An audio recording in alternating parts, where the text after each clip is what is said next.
be able to access and be able to be part of it. In particular, we see tremendous potential for cooperation between Tanzania and Russia in strategic sectors such as critical minerals, fertilizer production, industrial manufacturing, energy, technology transfer, aviation, and industrial parks development. Distinguished guests, ladies and gentlemen, TISEZA was established to facilitate and to promote investment while overseeing the development and management of special economics zone in Tanzania mainland. Through our one-stop facilitation center, investors are able to access key government services under one roof, including business registration, taxi facilitation, work and residence permit, environmental approval, and land facilitation. Our objective is simple: to ensure that investors are supported efficiently from project conception to implementation and expansion. Over the past 5 years, Tanzania has witnessed a growing interest from Russian investors across key sectors of our economy.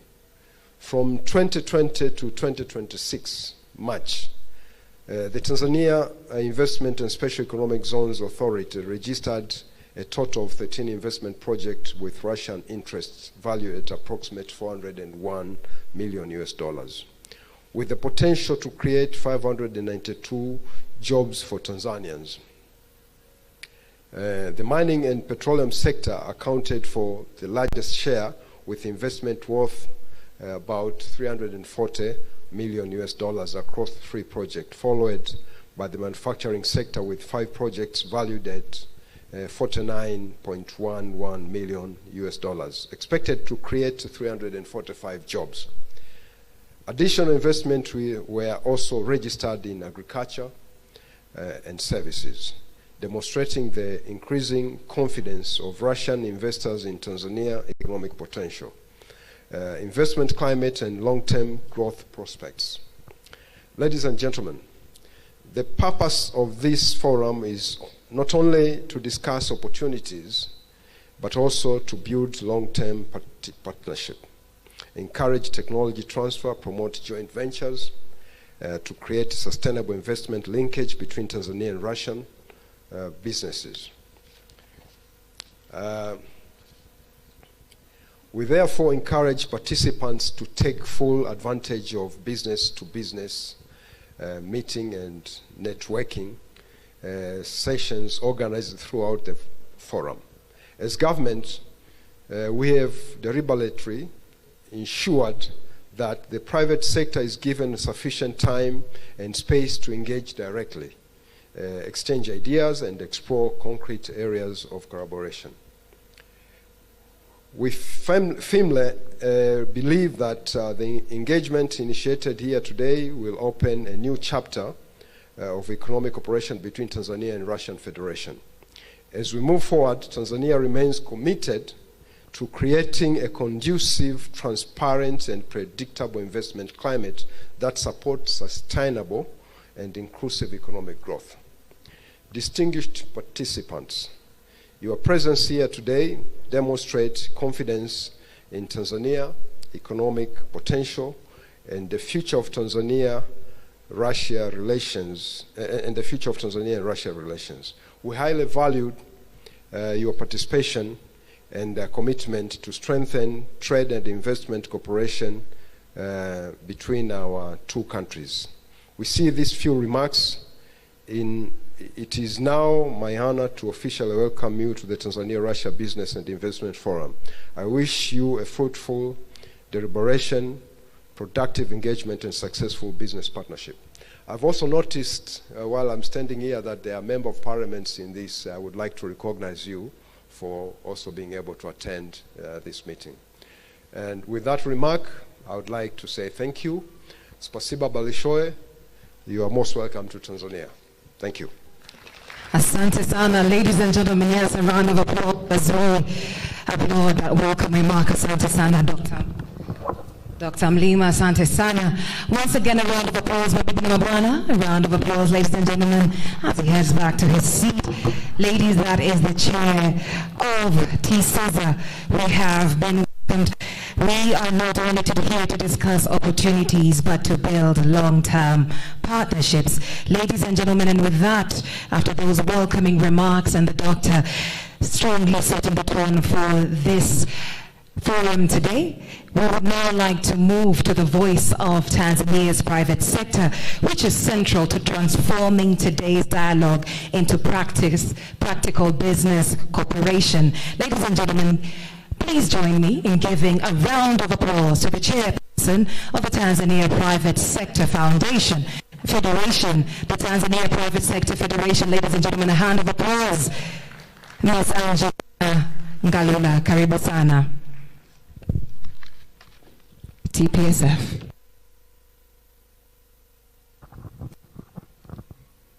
Thank you.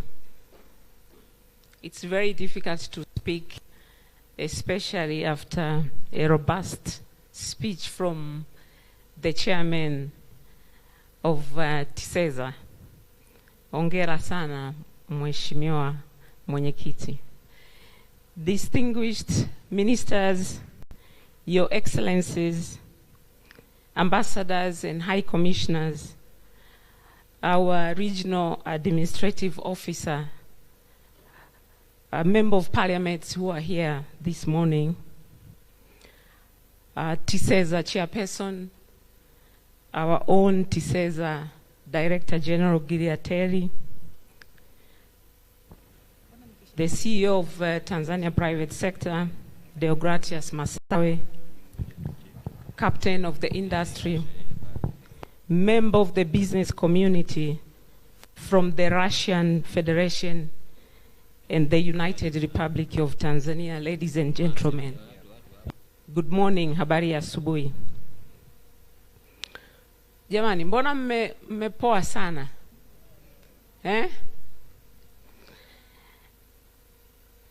On behalf of the Tanzania Private Sector Federation, TPSF, it is my great honor and privilege to welcome you all to the Tanzania-Russia Business Forum taking place today here at Arusha International Conference Center in the beautiful city of Arusha.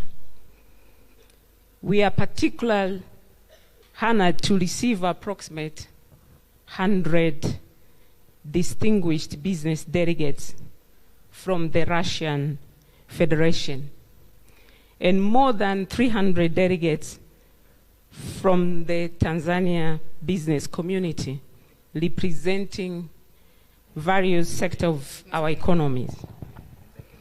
Your presence here today demonstrates the growing commitment between our two nations in strengthening economic diplomacy, deepening trade relations, and unlock new opportunities for the investment and industry cooperation. I wish to extend our sincere appreciation to our two governments, the United Republic of Tanzania and the government of the Russian Federation, for their continued support in promoting bilateral economic engagement. We are equally grateful to our ministers, ambassadors, head of government institution, and private sector leaders who have joined us this morning. Ladies and gentlemen, the forum comes at a very, very important time in the global economic landscape. Across the world, nations are looking for reliable partnership, resilient supply chain. We all know what is happening in the Middle East. But at a time where nations are looking at technology transfer, industrial cooperation, and sustainable investment opportunities. Tanzania and Russia are well positioned to build a strategic economic partnership that respond to these global realities. Tanzania remains one of the fastest growing and most stable economies in Africa. Today, Tanzania offers many opportunities in the agri-sector, agro-processing, mining, mineral, oil and gas, logistics and transport, rail and port infrastructure, tourism, and hospitality, manufacturing and industrial development, ICT and digital transformation, renewable energy, healthcare and pharmaceutical, as well as education and skills development. At the same time, Russia possesses strong expertise in the industrial technology, energy, engineering, heavy manufacturing, agriculture mechanization, mining technology, transport systems, and scientific innovation.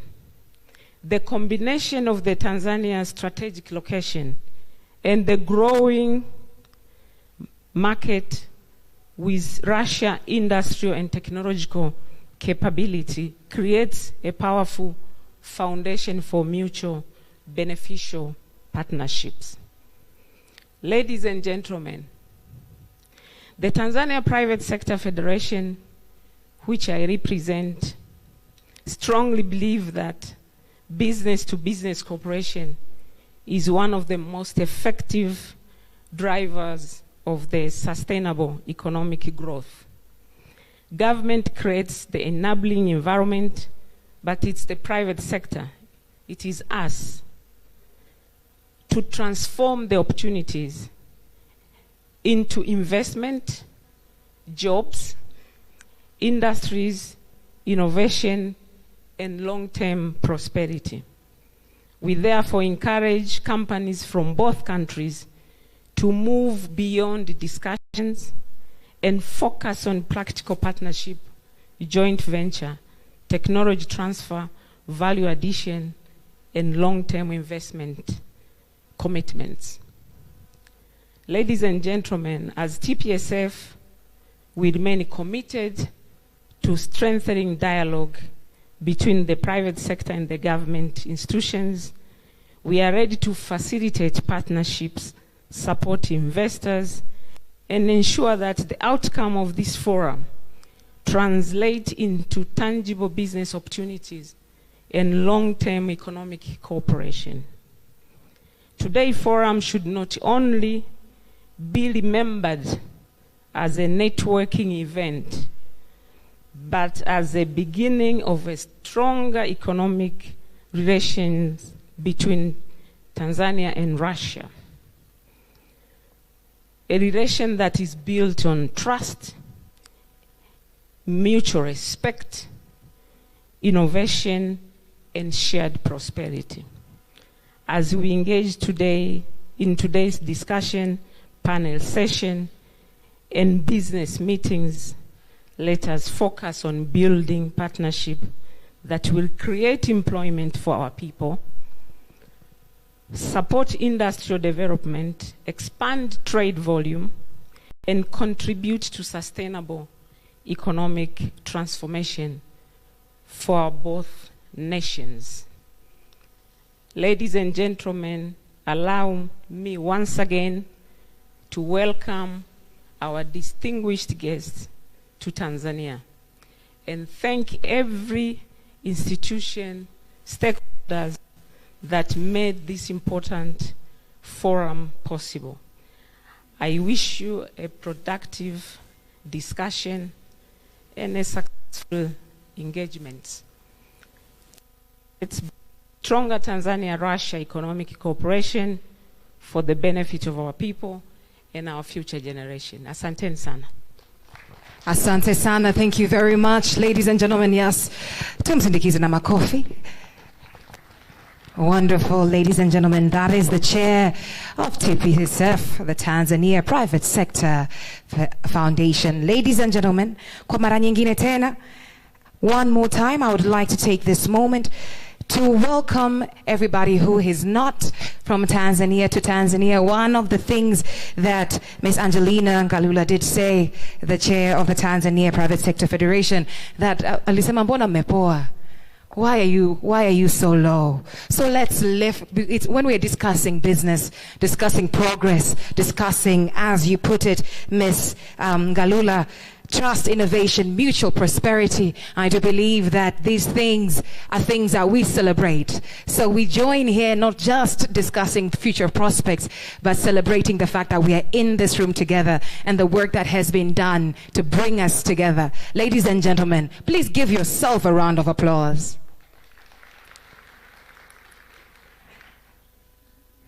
If that is how you applaud yourself, surely. Give yourself like truly, truly, you are here. You are part of the conversation. In the next 10 years, there will be Russians and Tanzanians that will tell the story of progress across our countries, and you'll get to say, I was there. So again, congratulations. Thank you once again, Ms. Ngalula. Ladies and gentlemen, at this point, I would like to move to remarks from government officials from the Tanzanian side, and this will help us frame the national and regional context for today's engagement. Mabibi na mabwana, the addresses from the government officials will come one by one, and ladies and gentlemen, may I start by welcoming mwenye mji wake. May I please start by welcoming the Arusha Regional Commissioner. Ladies and gentlemen, a hand of applause to Mr. Amos Makala. Makofi kwake. Mkuu wa mkoa wa Arusha, Bwana Amos Makala. Karibu sana.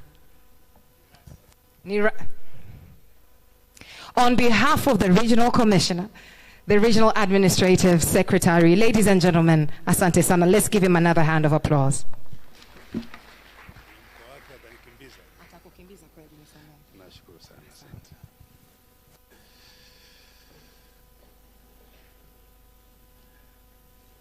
Good morning, everybody.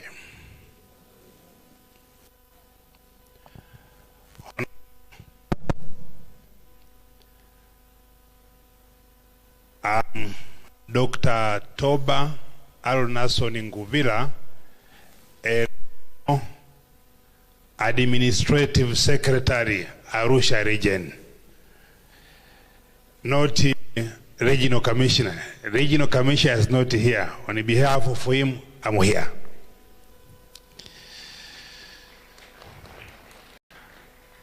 Honorable Deputy Minister, Dr. Pius Stephen Chaya, President Office Planning and Investment, Ambassador Dr. Aziz Mlima, Board Chairman at ZEZA,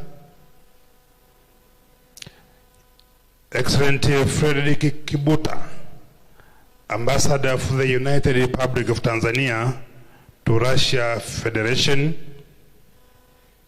Gilead Terry, the Director General of the Tanzania Investment and the Special Economic Zone Authority, Angelina Ngalula, President of the Tanzania Private Sector Foundation, Peter Ivanovi, Chairman of the Russia Tanzania Business Council, and the CEO of the First Transport Group, Degratus Masawe, Chief Executive Officer of the Tanzania Private Sector Federation, Head of Public and Private Institution, presence here, distinguished government officials, member of Tanzania Business Community and the Russian Federation, Deputy Minister, and the others, welcome in Arusha. Feel good by being in Arusha. Arusha is a good place to stay. Arusha is a good place to spend You are welcome in Arusha all. Honorable Deputy Minister, Russian delegation and all participants present, we welcome you to Arusha. We are also so grateful and humble to host you in this beautiful city of Arusha. In a special way, we thank you, Honorable Professor Kitila Nkumbu, for bringing this forum to Arusha. Thank you very much.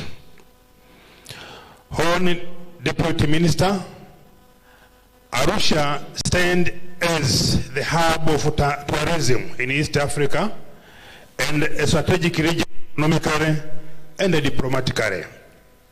Arusha also is the headquarters of the East African community.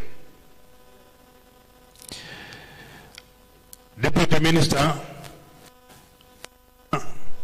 has developed into one of African leading conference destination, and we host International Parliamentary Union IPC Assembly in October this year 2026, bringing together over 1,000 global registrators, and 2027 also African Cup of Nations will be hosted here, AFCON.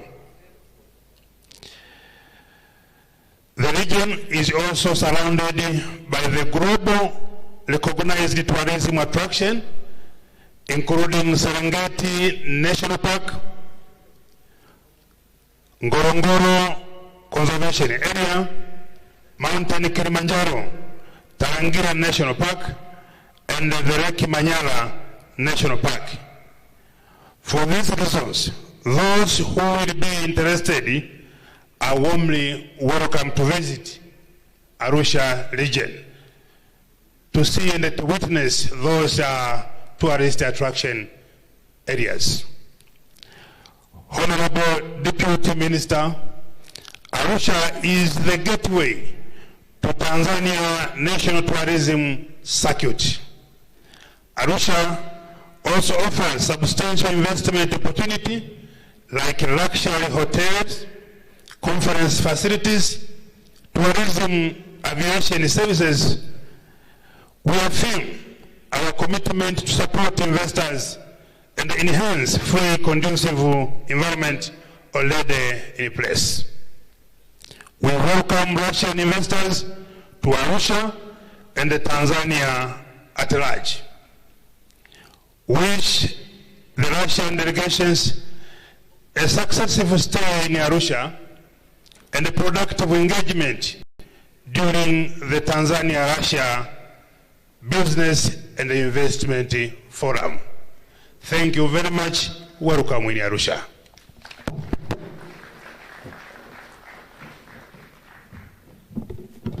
Asante sana, thank you very much. We have arrived and we have been welcomed. Ladies and gentlemen, another hand of applause, Regional Administrative Secretary Arusha on behalf of the Regional Commissioner. Ladies and gentlemen, at this point, I would like to welcome back to the stage to invite the guest of honor. Mabibi na mabwana, ningependa kumkaribisha, amkaribishe mgeni rasmi, Dr. Aziz Ponari Mlima, Board Chair, Tanzania Investment and Special Economic Zones, TISEZA, to welcome the guest of honor. Please, let's give him a round of applause.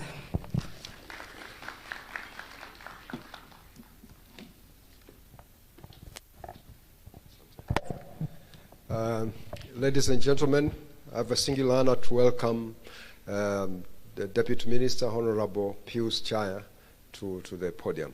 Your Excellency, as a guest of honor, the podium is yours. Thank you.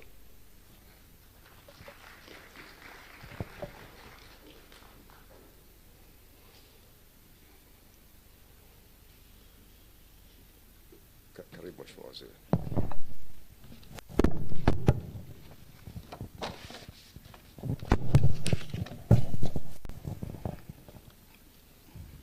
Dr. Toba Nguvira, the Regional Administrative Secretary for Arusha Region, members of Parliament who are present here today, Honorable Ambassador Dr. Azizi Ponari Mlima, Board Chairperson, for Tanzania Investment and Special Economic Zones Authority, TISEZA. Mr. Gilead Terry, the Director General for Tanzania Investment and Special Economic Zones Authority, TISEZA. Representative from Zanzibar Investment Promotion Authority present here today. Ms. Angelina Ngalula, the President for Tanzania Private Sector Federation, TPSF. Peter Ivanov, the Chairman of the Leisure Tanzania Business Council and the CEO of the Fiscal Transport Group. Deogratias Masawe, the Chief Executive Officer, Tanzania Private Sector Federation. Heads of public and private institutions present here today. Distinguished government officials also present here today. Business leaders who are here today. Members of business community from Tanzania and the Leisure Federation. Ladies and gentlemen, good morning. Good morning. Kazi na utu. Kazi na utu. Ladies and gentlemen, it gives me a great pleasure to welcome you to Arusha for the Tanzania Leisure, Business and Investment Forum 2026. Before proceeding with my remarks, allow me to express my sincere appreciation to the government of the Leisure Federation, the Ministry of the Economic Development of Leisure, the Embassy of the Leisure Federation in Tanzania, the Los Congress Foundation, the Leisure Export Center, the Tanzania Investment and Special Economic Zone Authority, TISEZA, Zanzibar Investment Promotion Agency, ZIPA, the Tanzania Private Sector Federation, TPSF, and all stakeholders for organizing this important forum that aimed at strengthening economic and investment cooperation between our two countries. Ladies and gentlemen, there is no doubt that this forum has come at the right time as Tanzania advances the Tanzania Development Vision 2050, while we continue cherishing the long-standing historical relationship between Russia and Tanzania.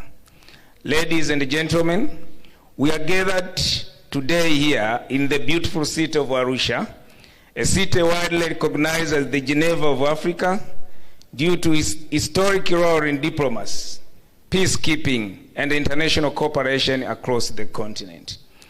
Arusha hosts major regional and international institutions, including the East African Community, and has historically hosted major international peace negotiations and a national park, Ngorongoro Conservation Area, Mount Kilimanjaro, Tarangire National Park, and the Lake Manyara National Park, to mention a few.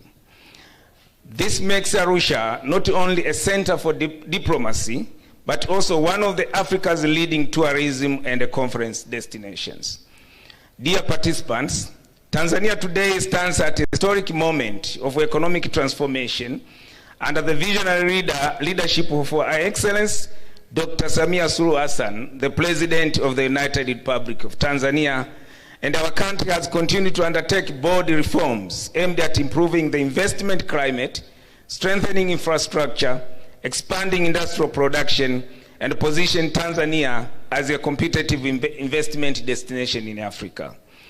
Dear participants, Tanzania is also strategically located along the Indian Ocean and serves as a gateway to a regional market of more than 300 million people through the East African Community and the Southern African Development Community. Our vision is very clear: to transform Tanzania into a modern industrial and export-oriented economy while ensuring inclusive and sustainable development. Dear participants, Tanzania's long-term economic transformation is guided by the Tanzania Vision 2050, which aims to transform the country into an upper middle income and a high income economy driven by industrialization, innovation, productivity, and a private sector-led growth. The private sector is expected to contribute 70% of the growth toward achieving a $1 trillion economy by 2050. To achieve this, the government is committed to strengthening the private sector through the development of supportive laws, strategies, and policies, while also enhancing the capacity of the national private sector apex body to effectively advance private sector priorities. Ladies and gentlemen, the vision identifies key transformative sector that will drive Tanzania's future economy, including agriculture, agro-industrialization, mining and mineral beneficiation, manufacturing and industrial development, tourism and hospitality, construction and real estate, blue economy, energy development, financial services, sports, creative entertainment industries. It also highlights key drivers of economic growth, including transport and logistics, energy, science and technology, ICT and innovation, research and development, and frontier technologies. Ladies and gentlemen, this vision too reflects Tanzania's commitment to building a diversified, resilient, and a globally competitive economy. Tanzania is among the fastest growing economies in Africa, supported by strong macroeconomic fundamentals, predictable investment business policies, political stability, strategic reforms, abundant natural resources, and a growing consumer market. Dear participants, we therefore invite our colleagues, particularly Russian investors, not only to invest in Tanzania's current opportunities, but also to become long-term strategic partner in Tanzania's future transformation agenda. Ladies and gentlemen, investing and doing business in Tanzania means partnering with a country that has a clear vision, strong leadership, strategic geographical positioning, and a long-term commitment to sustainable economic growth and industrial development. It is a vast, the market is growing, and the future is very promising. Dear participants, I'm also pleased to note that since the Tanzania-Russia Business and Investment Forum that was held in 2024 at the Selena Hotel in Dar es Salaam, we have continued to witness growing interest from Russian companies exploring investment and business opportunities in Tanzania. This growing momentum demonstrates the increasing confidence of the Russian private sector in Tanzania investment climate, economic potential, and the long-term growth prospects. We highly appreciate the Russian people who are here today for their trust and a commitment to doing business, but also investing in our country. Dear participants, today's strong participation by more than 120 Russian companies is a clear indication that Tanzania-Russia economic relations are entering a new phase of a deeper commercial engagement, strategic partnerships, and a long-term investment cooperation. This therefore leaves a strong and positive mark on our society. Dear participants, Tanzania offers enormous investment opportunities, as previously mentioned, and we see significant potential for expanded cooperation with the Russian Federation, particularly in mining technology, fertilizer production, vocational education, industrial manufacturing, energy, aviation, agriculture and mechanization, ICT, pharmaceutical, and technology transfer. This calls, therefore, upon Russian investors to explore investment opportunities, and our doors remain open to their support and collaboration. Dear participants, I also like to highlight another important opportunity for investors. As you may be aware that Tanzania, together with Kenya and Uganda, will co-host the 2027 Africa Cup of Nations, AFCON 2027, one of the largest sporting events on the African continent. This presents enormous investment opportunities, including sports infrastructure, hospitality and hotels, real estate development, transportation and logistics, ICT and broadcasting, aviation services, and entertainment and tourism infrastructure, just to mention a few. We therefore invite Russian investors and companies to partner with the Tanzania private sector in leveraging these emerging opportunities that are linked to AFCON 2027 and the Tanzania broader economic transformation agenda. Dear participants, the active participation at this forum, bringing together, as I said before, more than 120 Russian companies, over 200 Tanzanian companies, and more than 400 delegates, demonstrate the growing commitment from both sides of Russia and Tanzania to deepen economic cooperation and build a sustainable business partnership. As Tanzania government, we remain fully committed to creating conducive, transparent, and predictable investment environment that supports private sector growth and long-term partnership. Through the Tanzania Investment and Special Economic Zones Authority, TISEZA, and the Zanzibar Investment Promotion Agency, ZIPA, and our one-stop facilitation center, investors are assured of efficient facilitation and the government support throughout the investment process. Ladies and gentlemen, before now I conclude my remark, I wish to say that the future for Tanzania-Russia cooperation is very bright, and we believe that the engagement taking place here today will open new avenues for trade, investment, technology transfer, tourism cooperation, development to friendly nations. I therefore encourage all participants to make full use of the business sessions and the networking engagements organized during this forum. With these very few remarks, it is now my honor that Tanzania-Russia Business and Investment Forum is officially open, and I wish you all fruitful discussions, productive meetings, and successful partnerships. Karibuni sana Tanzania, asanteni sana kwa kunisikiliza. Thank you very much. Kazi na utu, asanteni sana. Ladies and gentlemen, please let's get up on our feet and give our guest of honor, Honorable Dr. Pius Chaya, a hand of applause as he gets onto his seat. Tafadhali tusimame mabibi na mabwana. Asante sana, mheshimiwa mgeni rasmi. Makofi yaliyoshiba tafadhali. Asante sana. You may take your seats. Thank you very much for those very important remarks, Honorable. We have now heard the welcome, we have heard from the private sector's perspective, as well as the government's framing. Ladies and gentlemen, we now move to the core investment and trade segment of the forum. Mabibi na mabwana, beginning with an overview of Tanzania's investment climate and opportunities available for Russian investors and partners. So this is how this next segment is going to operate, ladies and gentlemen. Like I said, we're going to go into an overview of the investment climate in Tanzania and opportunities for Russia. We're going to first start to hear from TISEZA, the Tanzania Investment and Special Economic Zones Authority, and we're going to hear on the overview of investment climate and opportunities in Tanzania mainland, and then we will go into overview of investment climate and opportunities in Zanzibar. Ladies and gentlemen, and that will be from ZIPA, the Zanzibar Investment Promotion Authority.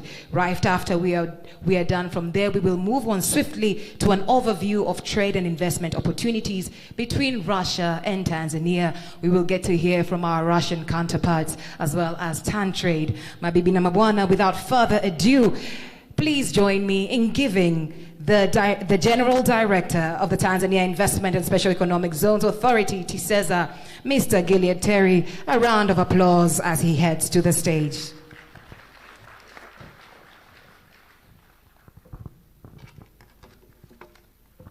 Good afternoon. Before the presentation, I would like to play a short video clip that will introduce to our Russian colleagues what Tanzania is all about. And I think once you see, we can start talking business.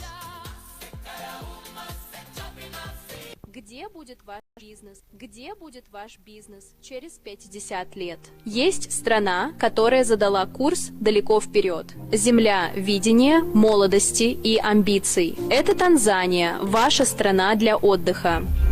Где будет ваш бизнес через 50 лет? Есть страна, которая задала курс далеко вперед. Земля видения, молодости и амбиций. Это Танзания, ваша страна для отдыха.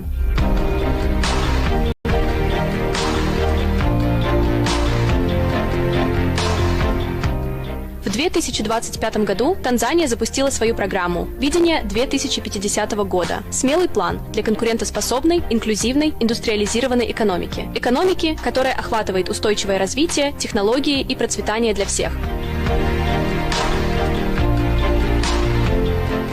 Танзания – это ворота в Восточную и Южную Африку. Благодаря логистике мирового класса и новой инфраструктуре мы соединяем ваш бизнес с более чем 1 миллиардом 400 миллионами человек, с более чем 94% проникновения мобильных денег, цифровым банкингом и поддержкой венчурного капитала. Танзания инвестирует в людей, которые инвестируют в идеи.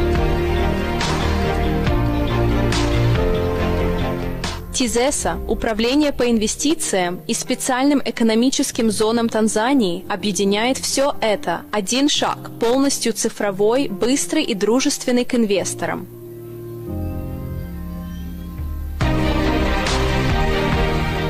Под руководством ее превосходительства, доктора президента Самии Сулуху, Хасан Танзания строит глобальные партнерства, осуществляет значительные реформы и приветствует устойчивые инвестиции. Где будет ваш бизнес в 2050 году? Выберите страну с планом. Выберите страну, строящую будущее сегодня. Танзания – ваша страна для старта. Ваше будущее сейчас.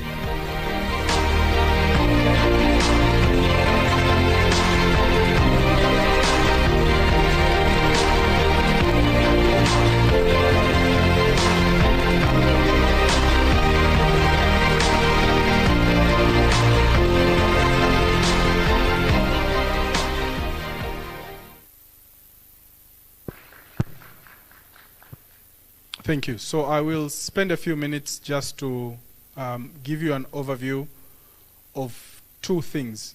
One, how the environment of doing business in our country is. And the second part, to tell you about some of the investment opportunities that could be useful for some of the people that are in this room. So the first thing that we will offer you, and when you go out of this room, you will find our desk, is a one-stop facilitation center.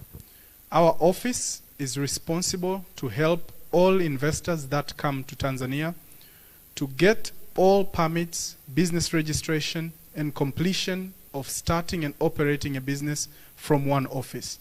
So when you come to do business in Tanzania, through our office you can register your company, you can get land for investment, you can get your electricity, water, connectivity, you can get your work permit and residence permit all through one-stop facilitation center. So this will make it very easy for all investors that wish to come and do business in Tanzania. We pride ourselves to be a very unique country across the continent for different reasons. One of the first things that we do quite well, we have a very progressive leader who is business friendly, Her Excellency Dr. Samia Suluhu Hassan. And that investment climate is backed up not only by strong public-private partnership laws, but also fiscal and monetary stability, peace and stability of the country, but also the location that we are in within the East African community makes Tanzania a gateway country into the region. We pride ourselves to be part of the East African community and the Southern African Development Community, which means if you invest in Tanzania, you can operate from Somalia to South Africa as one common market. And that is something very unique for this country. So when you think of Tanzania, don't think only as a place to come do business and invest, but also think as a hub where you can operate from our country to all these markets in the neighborhood. We think natural resources are also a critical aspect of the investment opportunity that exists. Rare earth elements are quite abundant in our country. We also have the second largest known deposit globally of graphite. Transition materials transition materials such as nickel, cobalt, and helium are widely abundant and available in our country. We have also a very strong agricultural base, which gives us not only food sufficiency within the country, but also quite sizable export opportunity, including crops such as cashew, coffee, which could be quite useful in global markets. We have at least two categories of investors. One category of investor is what we recognize as a regular investor, and it costs you around $500,000 to be qualified to be an investor in Tanzania. But we also have strategic investors, and strategic investors is anyone who can invest over $50 million in our country. The two difference is that when you're a regular investor, you can pretty much start your investment at any point in time, and there's a standard list of incentives that we provide, and we will show it to you in our next slide.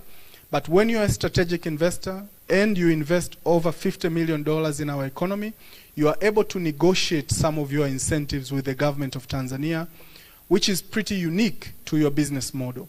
So I'll give you one example, and I will show you the pictures at the end. We have the first largest banana plantation from a Russian investor who is based in Dubai in our country, $150 million US. It's the first and one of a kind. Because it is the first kind of investment in our country, you don't expect the kinds of incentives that we have will be applicable to this project. So the investors in this project, they can come to government and ask for unique incentives. For example, they need work permits for their experts, because we don't have perhaps a lot of experts in banana plantations because we don't have any. And these are unique opportunities that do not exist in any other African country except Tanzania. It is the only country in Africa where you can negotiate a specific set of incentives between the investor and the government.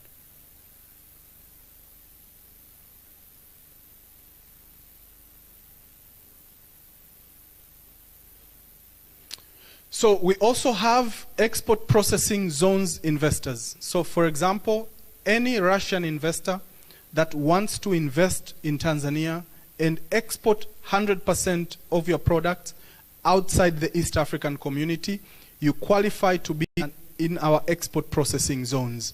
And in these export processing zones, we provide a number of incentives, and one of them is 10 years of zero corporate tax. So pretty much every profit you make is yours for anyone who wants to manufacture in our country for an export market, including to the Russian market. These are some of the incentives that we provide for our investors that come to invest. One, all your capital can come into the country without taxes. All your machineries and raw materials, they come into our economy duty-free as well. And the corporate tax for anyone who goes into specific sectors such as automobiles, pharmaceutical, leather products is reduced. You have either a 33% discount to 20% or 66% discount of corporate tax from 30% to around 10%. We also offer automatic 10 work permits for new investors. So if you have your own investment and you would like your CFO or your chief operating officer to come and actually oversee the early stages of your investment, we don't have a problem with any investors when it comes to work permit as well as residence permit. These are some of the other incentives that we provide also for investors.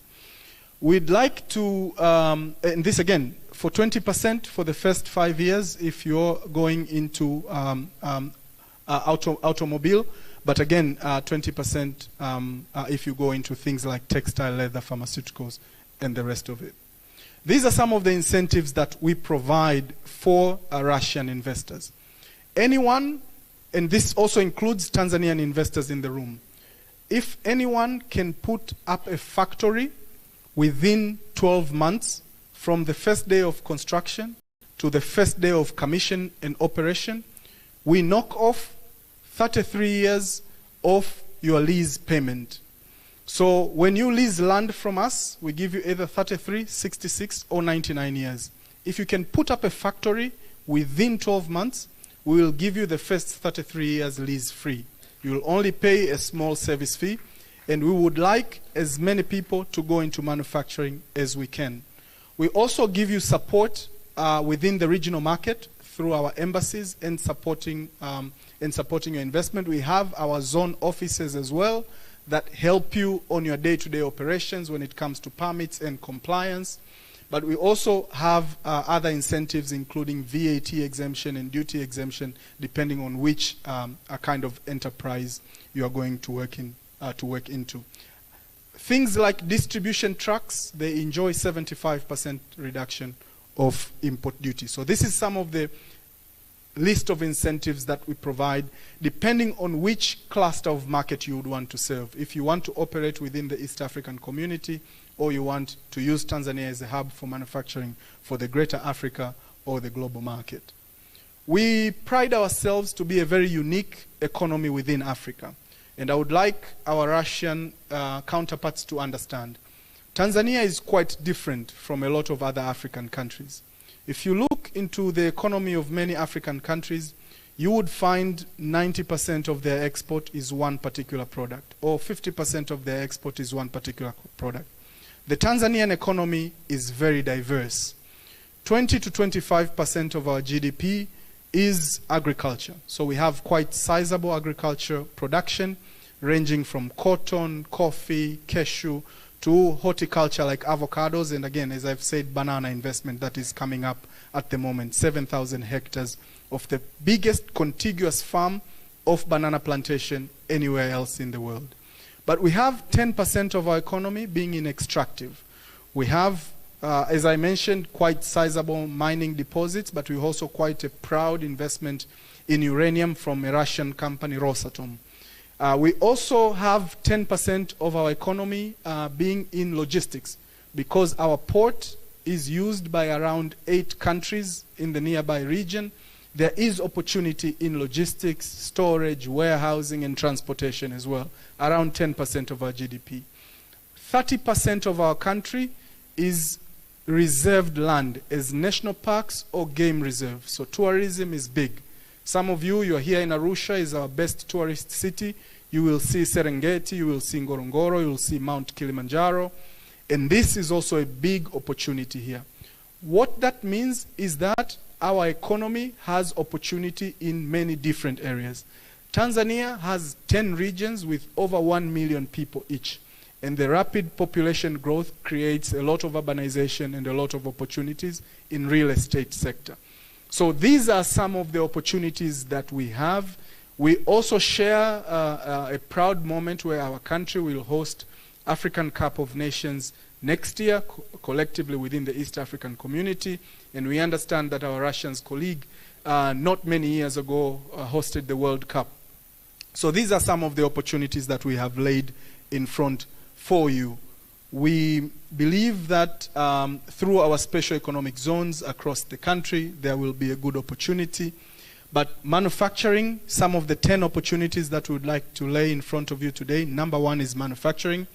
There has been about 200% increase in some of the processed foods in our country for the last couple of years.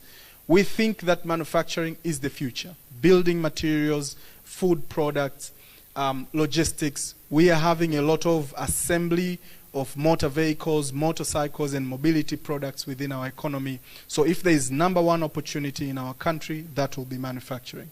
Number two will be agro-processing. And in agro-processing, we have at least 4% growth of this market year on year.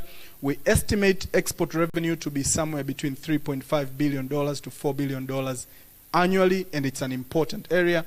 And as I've mentioned, we have a variety of crops that we can produce across the region.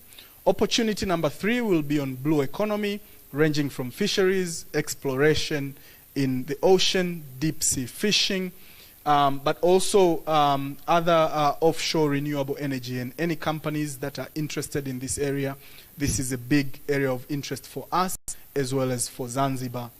We think that financial services is also a good opportunity. It is somewhere between $20 to $26 billion of value of assets by the year 2024-2025.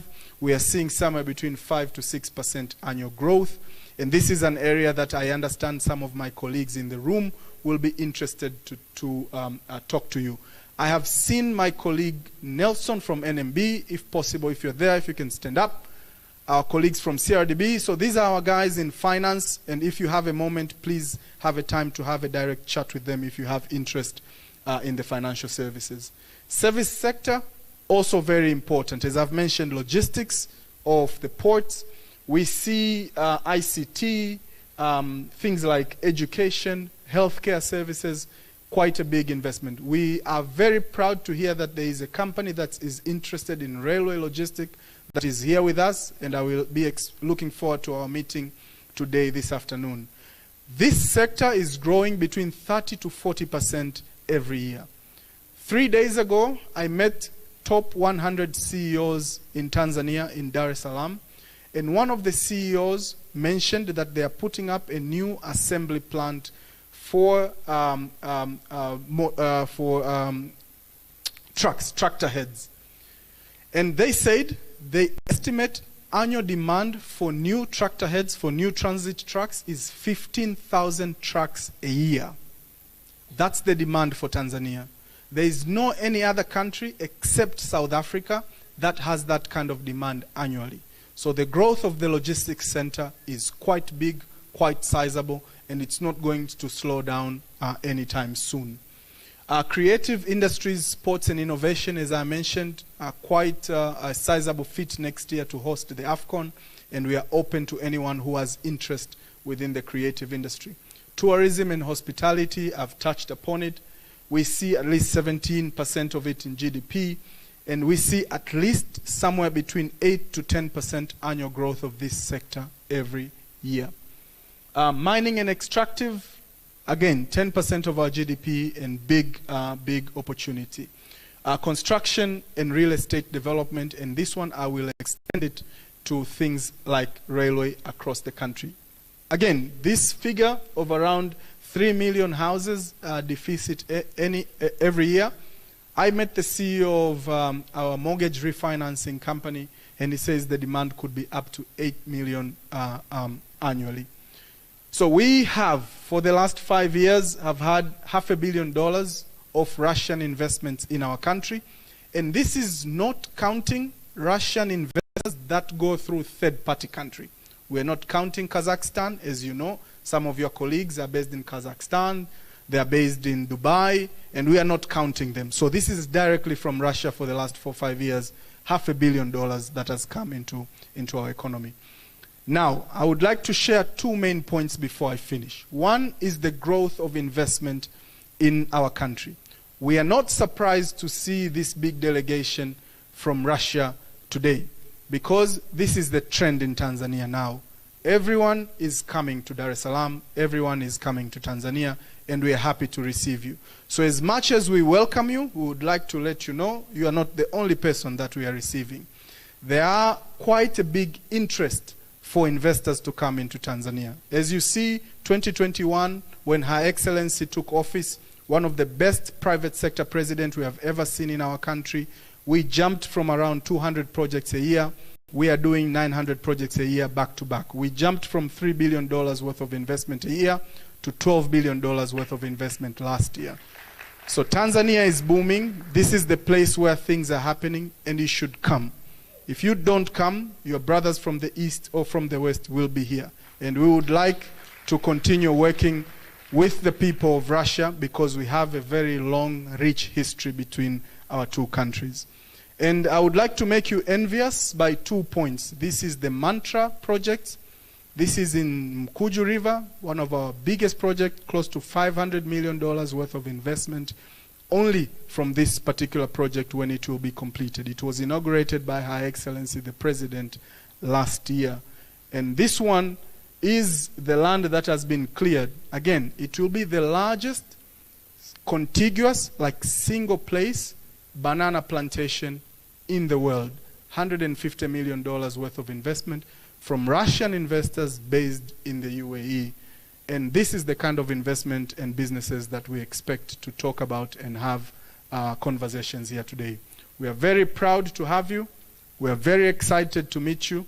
And we will keep you all day here today for many meetings. You see, a lot of Tanzanians have showed up here today because they want to talk to you. So have a lot of coffee. You're going to be in for a long day. Thank you very much, gentlemen. Thank you very much, ladies and gentlemen. Mr. Galia Terry, Director General, TISEZA. Kwa mara nyingine tena makofi. Let's give him a round of applause after that very thorough presentation. If you don't come, the others are coming. So welcome to Tanzania. Ladies and gentlemen, that was an overview of the opportunities from the Tanzania mainland. And right now, we are going to get an overview of the investment climate and opportunities in Zanzibar. This is what we call the Spice Island, ladies and gentlemen. And with that, I'd like to welcome to the stage none other than Mr. Mohammed Maulid Mohammed from the Zanzibar Investment Promotion Authority. Karibu sana. Let's give him a round of applause.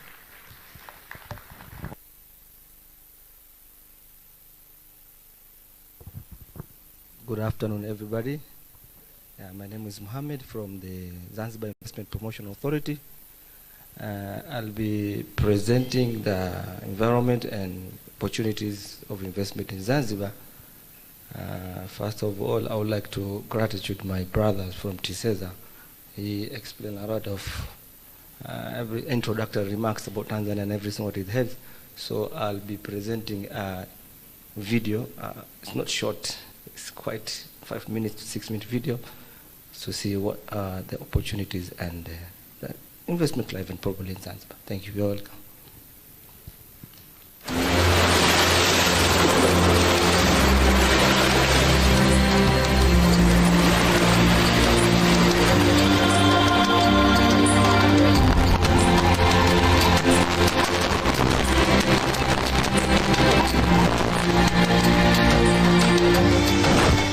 A land of unparalleled beauty, rich heritage, and endless possibilities, nestled along the sparkling waters of the Indian Ocean. This island is more than just a tropical paradise. It is a dynamic business hub, a gateway to global markets, and a place where investment opportunities are boundless.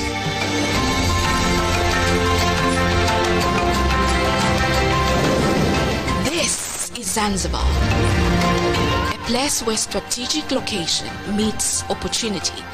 Positioned at the crossroads of Africa, the Middle East and beyond, Zanzibar boasts an international airport with direct access to key global cities and a deep water port that facilitates international trade. As a proud member of the East African community, Zanzibar opens the door to the market of over 500 million people, making it an ideal hub for trade, commerce, and logistics. Adding to its growing economic potential is the Micheweni Special Economic Zone, a bold initiative designed to drive industrialization, innovation, and a large-scale investment in key sectors. With a state-of-art infrastructure, investor-friendly policy, and strategic connectivity, Micheweni is set to become a regional powerhouse for manufacturing, logistics, and trade. The island is on the path towards economic transformation, offering a secure, profitable, and stable environment for investors in diverse sectors.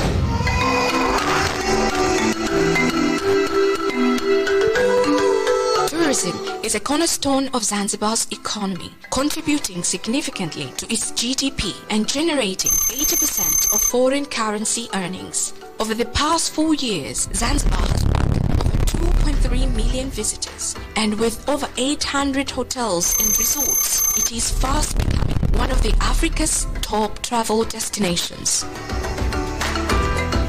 Investing in Zanzibar tourism industry means tapping into a rapidly expanding market with opportunities in luxury beachfront resorts, eco and cultural tourism, health and business tourism. As an archipelago, Zanzibar offers exclusive opportunities for investors to lease small islands, for high-end tourism, eco-resorts, and private luxury developments. These islands provide a unique chance to create sustainable retreats, marine conservation projects, and niche hospitality ventures, catering to the growing market for exclusive and eco-conscious travel experiences.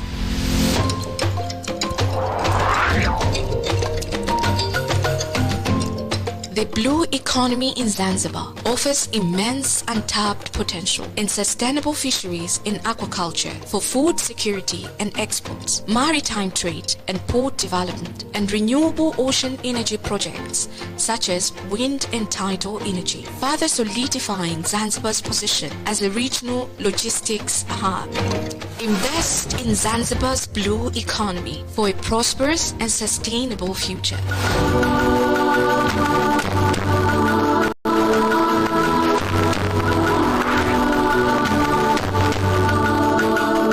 The thriving real estate sector in Zanzibar presents numerous investment opportunities, including luxury residential developments attracting high net worth individuals, mixed-use commercial and retail spaces supporting the island's growing economy, smart city projects and sustainable housing solutions to accommodate the urbanizing population.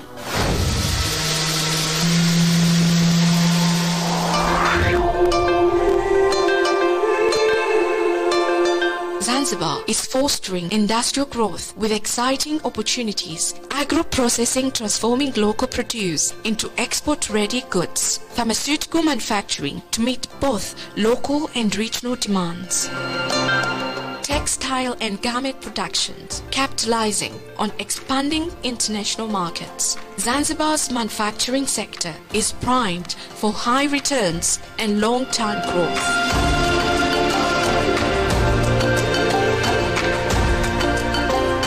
Zanzibar is more than just a destination. It is an economic powerhouse in the making. With its strategic location, investor-friendly policies, thriving tourism sector, and the diverse opportunities across sectors, Zanzibar offers a secure, profitable, and visionary environment for global investors.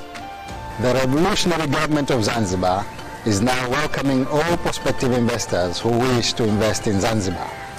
It is our expectation that the said investment opportunities, among others, will garner your attention. I assure you that Zanzibar is politically, socially, and economically stable, making it an ideal investment destination.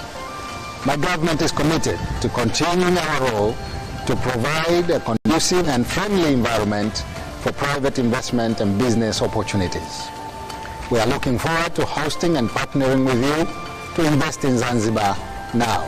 Karibuni sana. The time to invest in Zanzibar is now. Thank you. Explore and invest. As I say, I will not have a presentation, but finally I have one announcement. On 3rd to 5th of June, Zanzibar will have a Zanzibar Investment Summit, so you are all welcomed. Thank you very much for your time.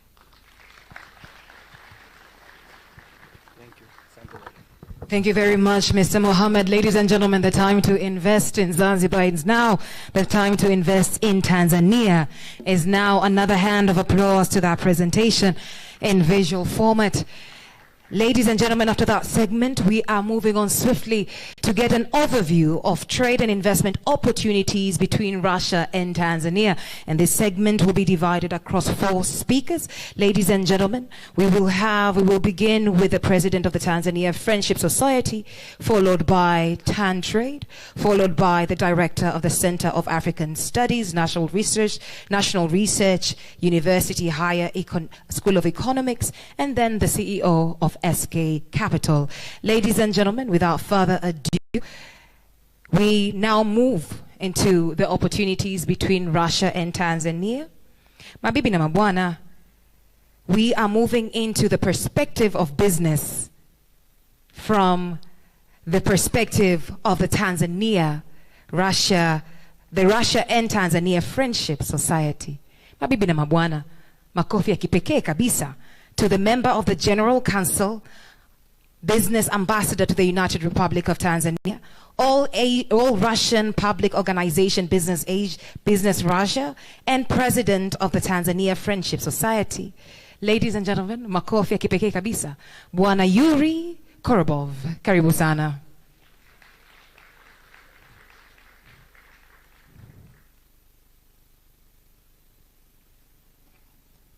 President of the Tanzania Friendship Society.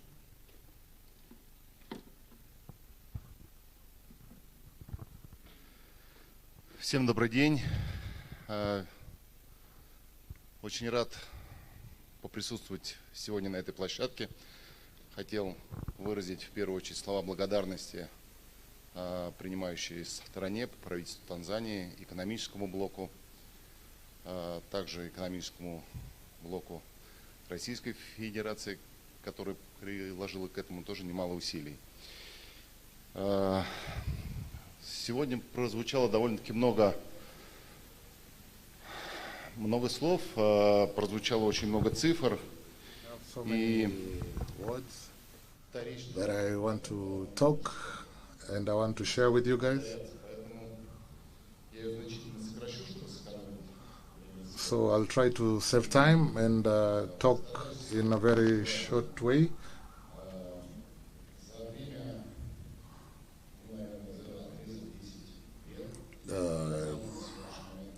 In around 10 years, the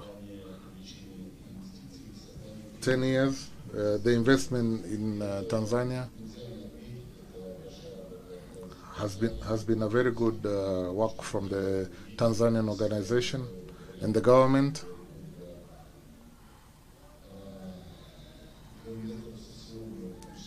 By creating a good environment for all investments or investors to Tanzania. From the prospects of agriculture and mining has been very interesting.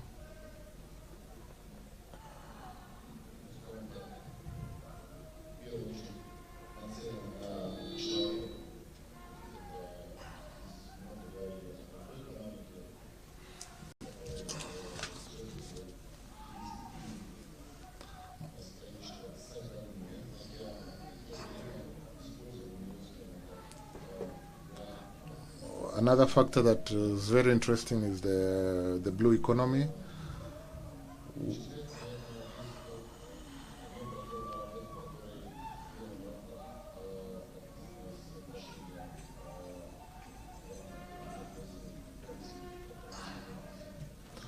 So the most important is also the agreement that you're going to have that's going to be signed between the two countries.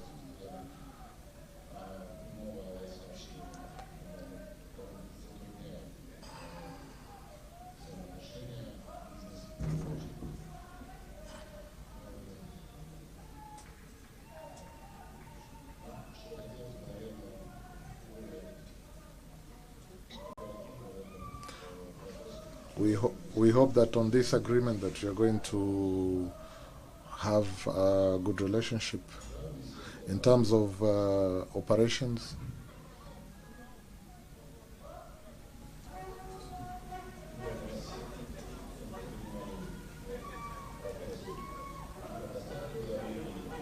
On the agricultural sector, we have always have questions on about fertilizers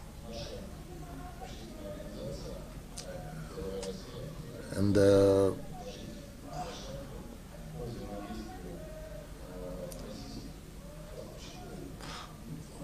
so from our side, from our Russia government side, we want to welcome Russian partners and Russian companies who are willing to invest also into the agricultural and logistics of Russian fertilizer into the Tanzanian market. It's a big work, but we are ready to enhance and start.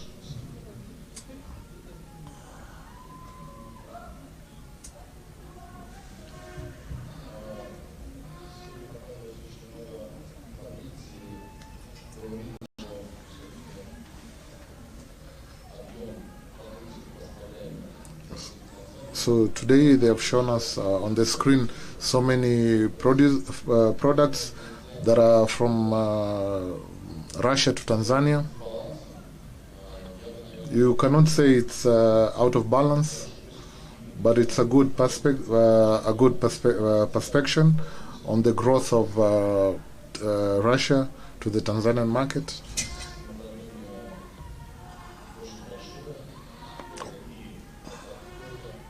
Also, from your side, in Tanzania, there is a very high demand in terms of coffee, transportation. I also understand that the horticulture, the flower business is also good from Tanzania.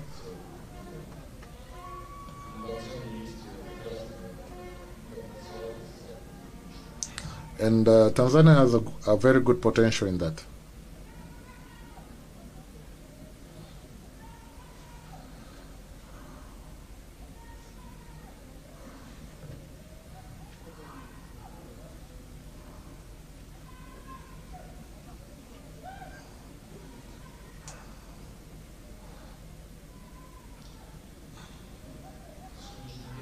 On this day,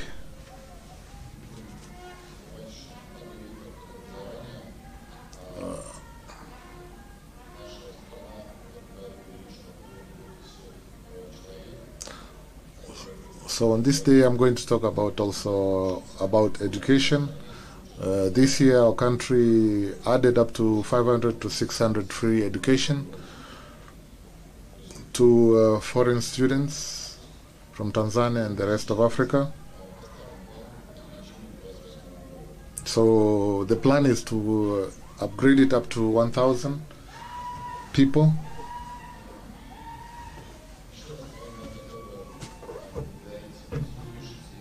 And also I want to give my big thanks to the ministers.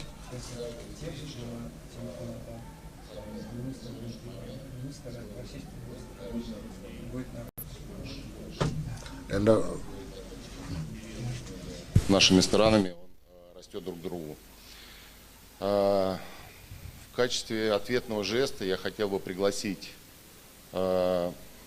танзанийский бизнес, представителей власти на Петербургский экономический форум, который пройдет в этом году, в июне, в Санкт-Петербурге. Я искренне был бы рад видеть вашу делегацию на этом форуме.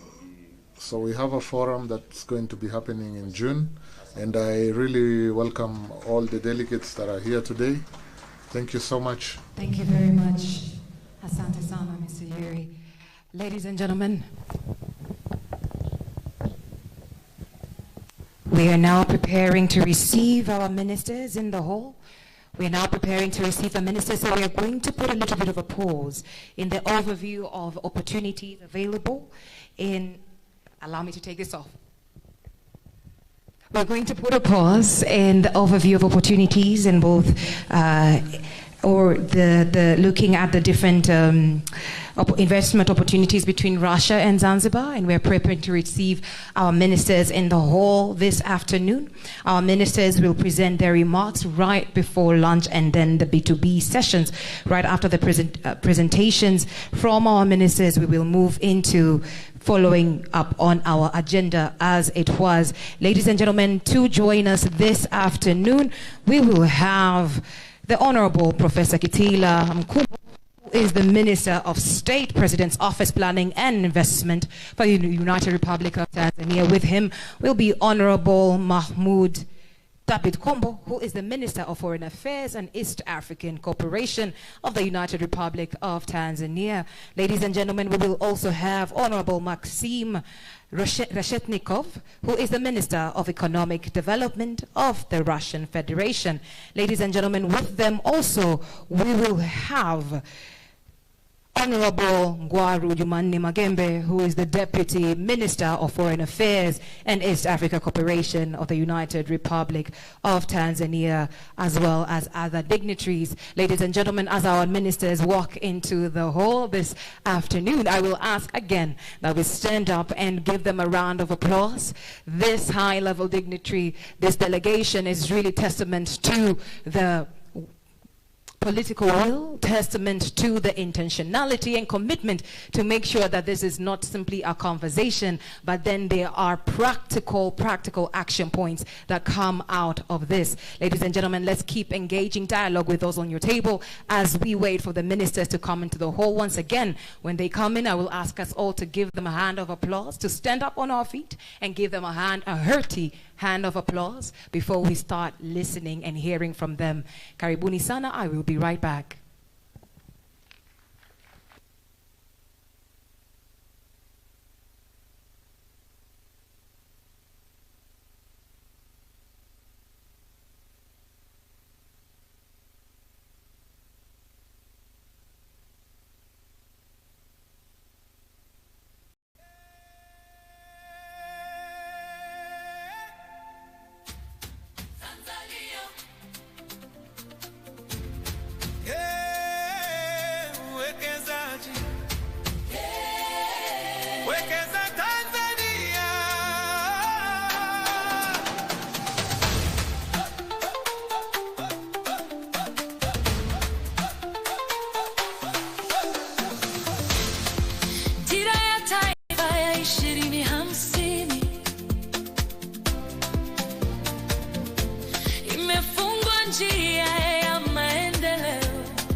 kujenga uchumi wa taifa letu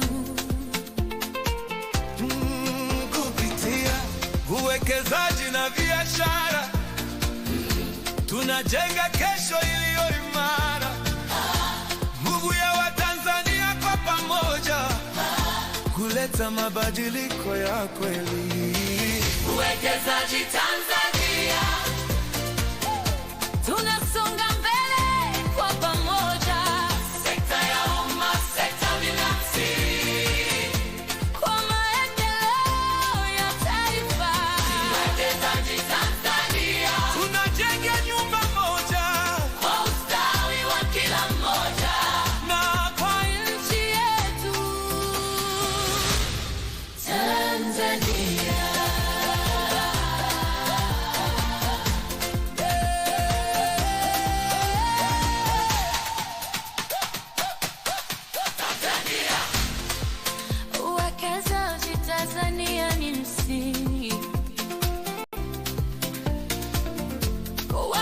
Ladies and gentlemen, may I please ask you to get up on your feet as we give our ministers a hand of applause. Makofi Shiba tafadhali.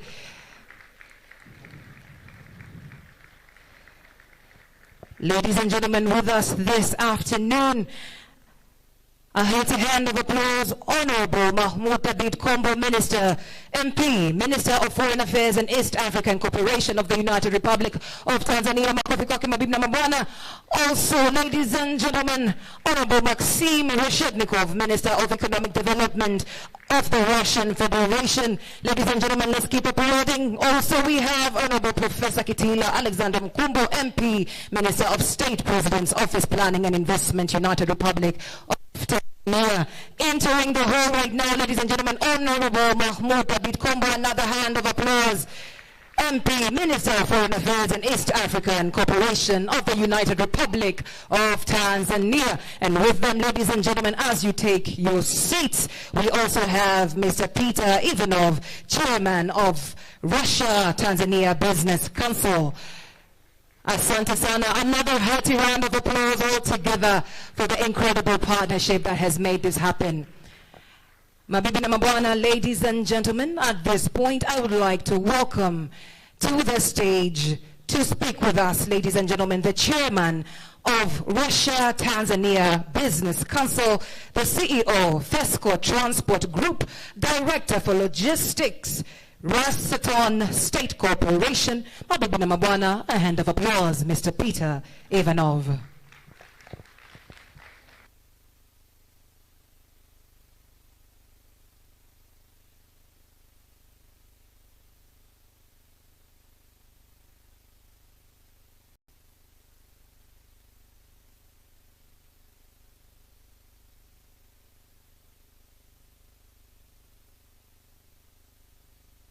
Hello.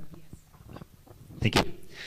Dear colleagues, representatives of business communities of Russia and Tanzania, dear partners, our countries share long-standing and stable relations dating back to the period of Tanzania independence. The Soviet Union was among the partners that supported the development of the young state, through educational programs, professional trainings, as well as participation in the infrastructure and social projects. Today, Russia and Tanzania countries actively developing trade, economic, and investment cooperation. In 1924, trade turnover between Tanzania and Russia amounted more than $300 million. In 2025, bilateral trade increased by nearly 20%. However, even with the positive dynamics, we clearly see that the potential of cooperation between our countries still significantly exceeds the current trade volumes. Tanzania is a rapidly developing country with a stable political system and significant economic potential. Due to its geographical location, Tanzania serves as a natural transport and economic hub of East Africa, providing access to markets across the region.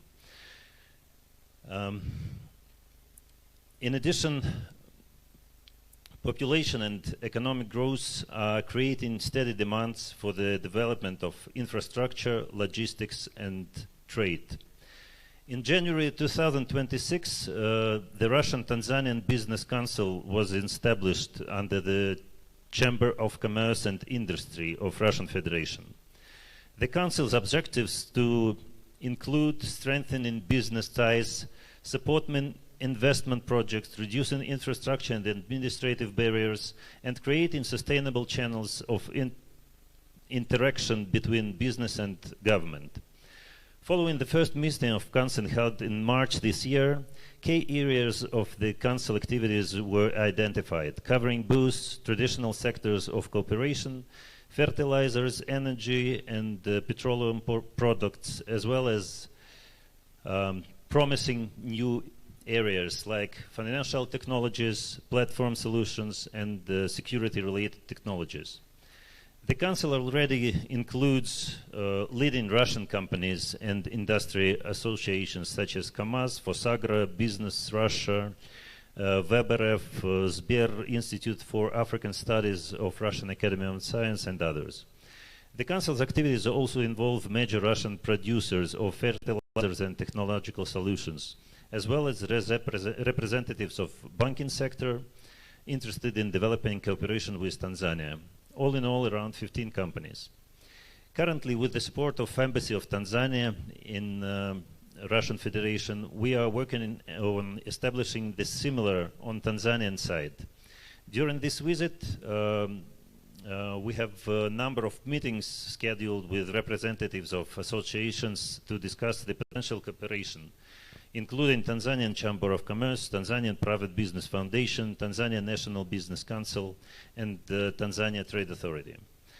I would also like to express my gratitude to the Embassy of the United Republic of Tanzania in Russian Federations and Ambassador Frederick Ibrahim Kibuta, to the Embassy of Russian Federation in Tanzania and Ambassador Andrei Levontovich Avitisyan, as well as the Ministry of Economic Development of Russian Federation and Minister Maxim Gennadьевич Reshetnikov for their support in strengthening bilateral cooperation and shaping the business agenda.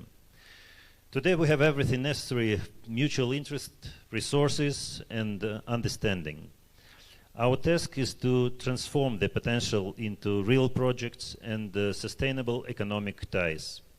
And citing Julius Nyerere, if real development is to take place, the people have to be involved.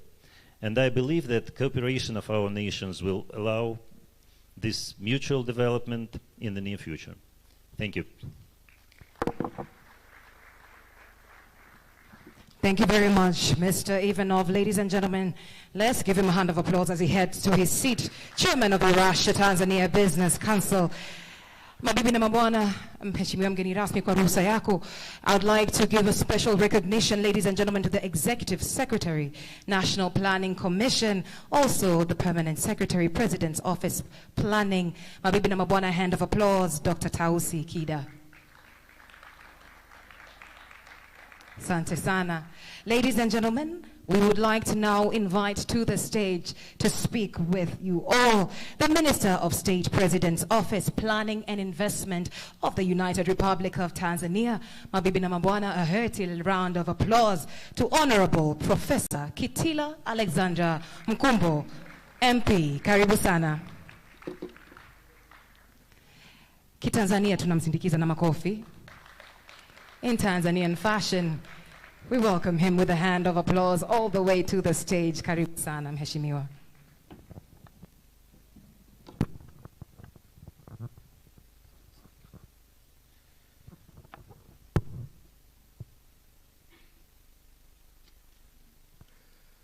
Honorable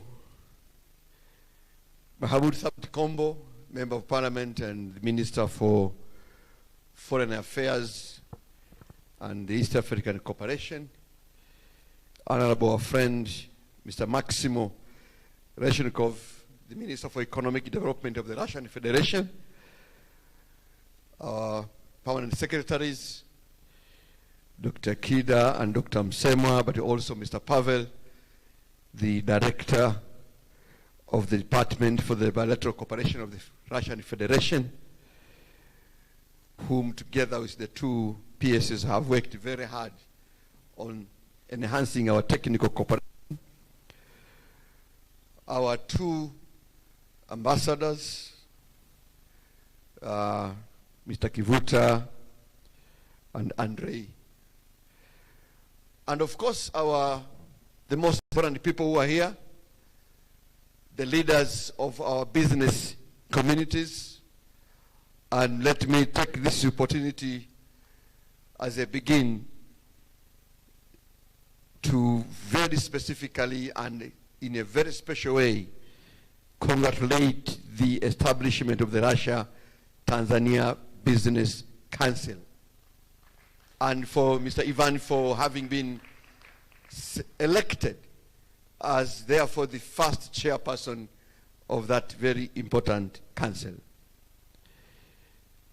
I welcome you, your Honorable Minister, Mr. Maxim, and your delegation to Tanzania, and more importantly to this city of Arusha. As I told you earlier, this is a very important city in Tanzania for at least 4 reasons. Firstly, this is our nation's premier tourist safari capital. So if you speak about tourism in Tanzania, and indeed in East Africa, you have to begin by talking of Arusha. It is a very important tourist destination, and this is where tourism begins and ends indeed. So you'll begin from Arusha, you'll go around East Africa, but you'll have to return to Arusha. Secondly, it is our major diplomatic hub, always referred to as the Geneva of Africa. And the reason for that is that this city houses a number of international organizations, including our very important East African community. Thirdly, Arusha is the historical center for our independence. It is here that the UK signed the document ceding the independence of Tanganyika. So Dar es Salaam only celebrated our independence, but actually the documents for that independence were signed by the UK government here in Arusha. But also it is here in Arusha that our socialist policy was formally declared in the name of Arusha Declaration. And we even have here what is called Azimio Arusha, or Arusha Declaration Museum. If we had time, we would have taken it to the Arusha Museum, which is a special museum for our historical documents, and particularly the Arusha Declaration. And lastly, this is the remaining cultural city in Tanzania. So when we got our independence, a lot of our historical and cultural aspects were somehow dismantled, and they gave way to Kiswahili language, which is our national language. But it is in this city that which continues to preserve their cultural, a lot of their cultural aspects in the name of Maasai. So it is in this that we have the Maasai, which they preserve the culture, as you saw when you are entering this journey. So to us, Arusha is a very important destination. The aim of this forum, which is bringing together the private sector delegations from our two great countries, is to translate and to transform our 60 years of excellent political and diplomatic cooperation into tangible, mutually beneficial economic outcomes for our people. As many people in this room know, Tanzania and Russia, we have had those many years of excellent cooperation. Indeed, the Soviet Union was among the very first countries to recognize the independence of then Tanganyika. The Soviet Union also was among the very few countries that recognized our union between Tanganyika and Zanzibar, forming the United Republic of Tanzania. So there is no doubt about our political ties between these two countries. What we need now is to transform those excellent political diplomatic ties into tangible economic outcomes for our people of the two countries.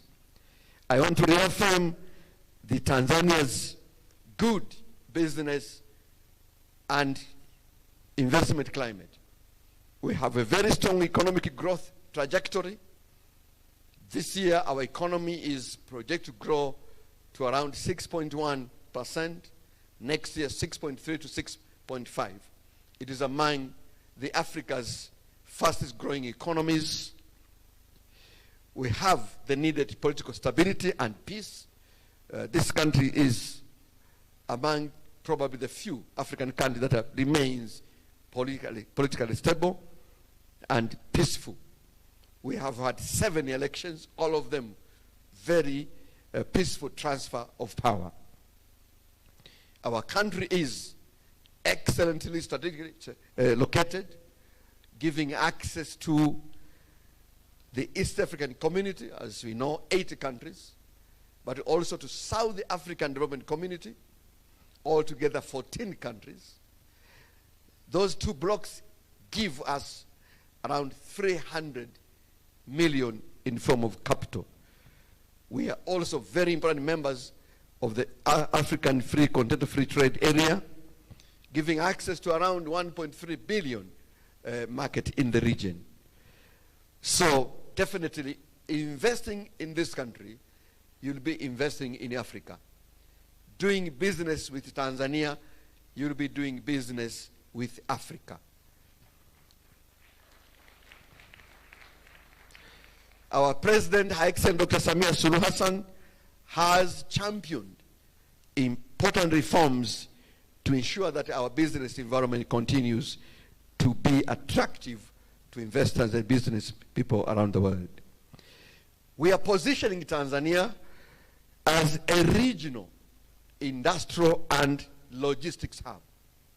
We want to use our strategic location to ensure that we become a logistics hub, but also through industrial development. We are focused very much on the question of value addition. A lot of areas that are available for cooperation between Russia and Tanzania, and we will discuss some of those, be it in the area of energy and natural resources. As you know, Tanzania is among the few countries in the world which are blessed with mining resources. And the recent World Bank report shows that Tanzania actually ranks number 4 in terms of having access and endowment to mineral resources, including gold, and now widely needed critical mineral resources. Agriculture and food security, as you know, agriculture remains the backbone of the global economy.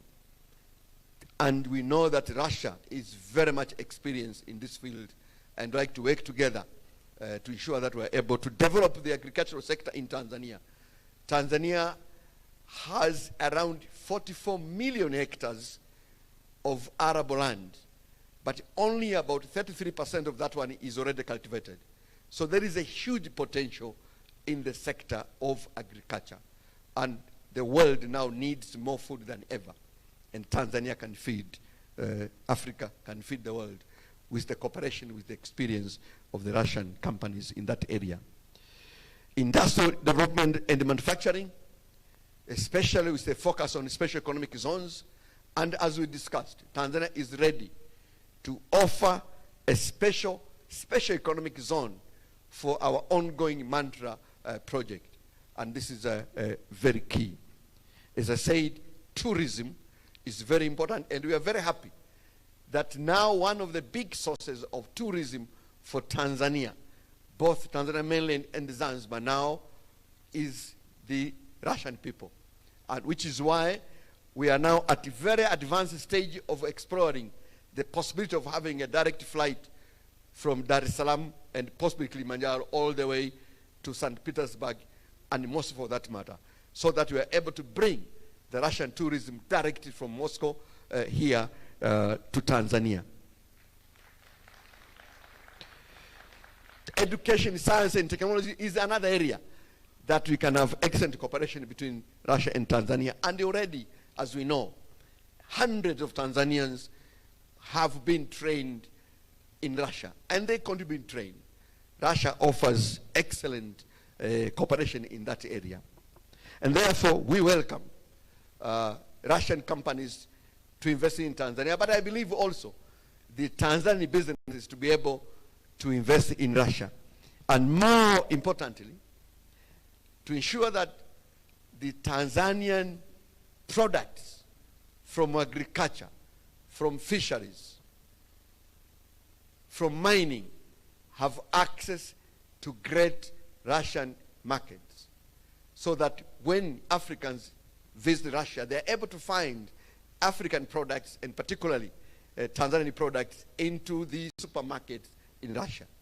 And I hope that your presence here today, you'll be able to explore those opportunities to enhance businesses between our two countries. As I end, let me repeat again, Tanzania and Russian relations are rooted in a very long history of solidarity and mutual respect. This relationship is now evolving into a modern partnership centered on trade, investment, technology, education, and more importantly, shared prosperity. I hope that you guys have productive discussions which will translate into concrete economic projects. God bless you all. Thank you very much. Ladies and gentlemen, a hand of applause. Honorable Professor Kitila Nkumbu, MP, mabibi na mabwana. After that address, ladies and gentlemen, we would like to invite to the stage with great gusto wa Tanzania wenzangu, naomba tumpigie makofi yaliyoshiba kabisa akaende arudi na kuhadithia.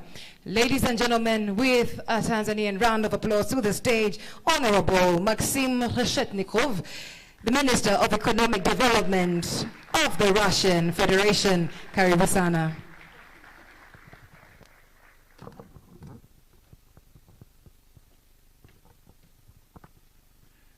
Дорогие друзья, рад всех приветствовать. Я буду говорить на русском, чтобы тот синхронный перевод, который у нас есть, не простаивал.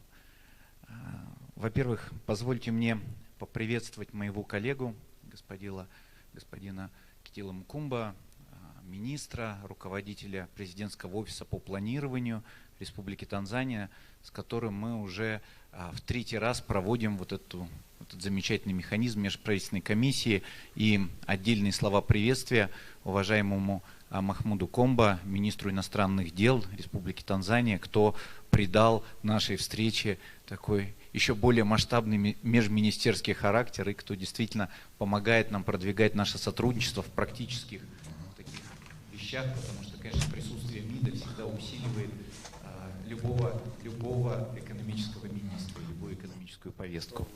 Отдельные слова приветствия нашим уважаемым послам, послу Танзании в России, господине Китула, и уважаемому господину послу России в Танзании, господину Аветисяну. Дорогие друзья, мы очень ценим ту большую работу, которую вы ведете, и очень важно ваше присутствие здесь. За организацию форума хочу поблагодарить команду правительства Танзании, Российский экспортный центр, Росконгресс, кто действительно много вложил в организацию этого форума. Всех участников за рабочий настрой, готовность развивать сотрудничество. Я знаю, что и российские участники, понятно, проделали большие пути, многие танзанийские участники тоже приехали сюда. И мне кажется, очень важно, что мы здесь именно в Аруше, в городе, которым гордятся в Танзании, который вызывает восхищение тем огромным трудом, который здесь создан, эту большую инфраструктуру, в том числе и для приема туризма, которая здесь существует. Но я, может быть, не очень соглашусь здесь с господином министром, кто сказал, что здесь туризм начинается и здесь заканчивается. Мне кажется, в Танзании любая точка – это точка для туризма. И Занзибар, и Дар-ар-Салам, и есть территории туда дальше, к югу. В общем, здесь действительно безумно интересная страна и очень гостеприимная. Недаром нас связывают давние деловые дружеские отношения. Это, конечно, тот фундамент, на котором мы 2 года назад перезагрузили нашу повестку, нашу работу, когда наши президенты договорились создать межправкомиссию для того, чтобы мы в постоянном режиме развивали сотрудничество и решали все те вопросы, которые возникают, потому что стало понятно, что сотрудничество растет, оно усложняется, все больше министерств, все больше бизнеса, все больше сложных таких вопросов, и поэтому была создана вот эта комиссия, которую мы сегодня у нас прошла узкая часть, завтра будет большая, расширенная часть, которая в результате собрала в повестку все вопросы от разных министерств, включились институты развития, бизнес, банки, вузы, но, конечно, главное это компании. Именно взаимный интерес бизнеса к сотрудничеству и к поиску новых рынков и проектов задал тот темп, на который мы сегодня вышли, и, наверное, не проходит ни года, когда не возникали бы новые, с одной стороны, вызовы, а с другой стороны, новые возможности для развития. И та ситуация, которая сегодня складывается в мире, и вот действия разных стран, они подчеркивают, насколько важно выстраивать вот это независимое от третьих стран сотрудничество в интересах народов, и это можно сделать только вот выстраивать такое взаимно уважительное сотрудничество и каждый раз занимаясь этой повесткой. В прошлом году был обновлен рекорд по объему торговли между нашими странами. У нас действительно неплохие темпы роста, плюс 20%. Но, наверное, мало кто скажет, что это весь тот потенциал, который у нас есть.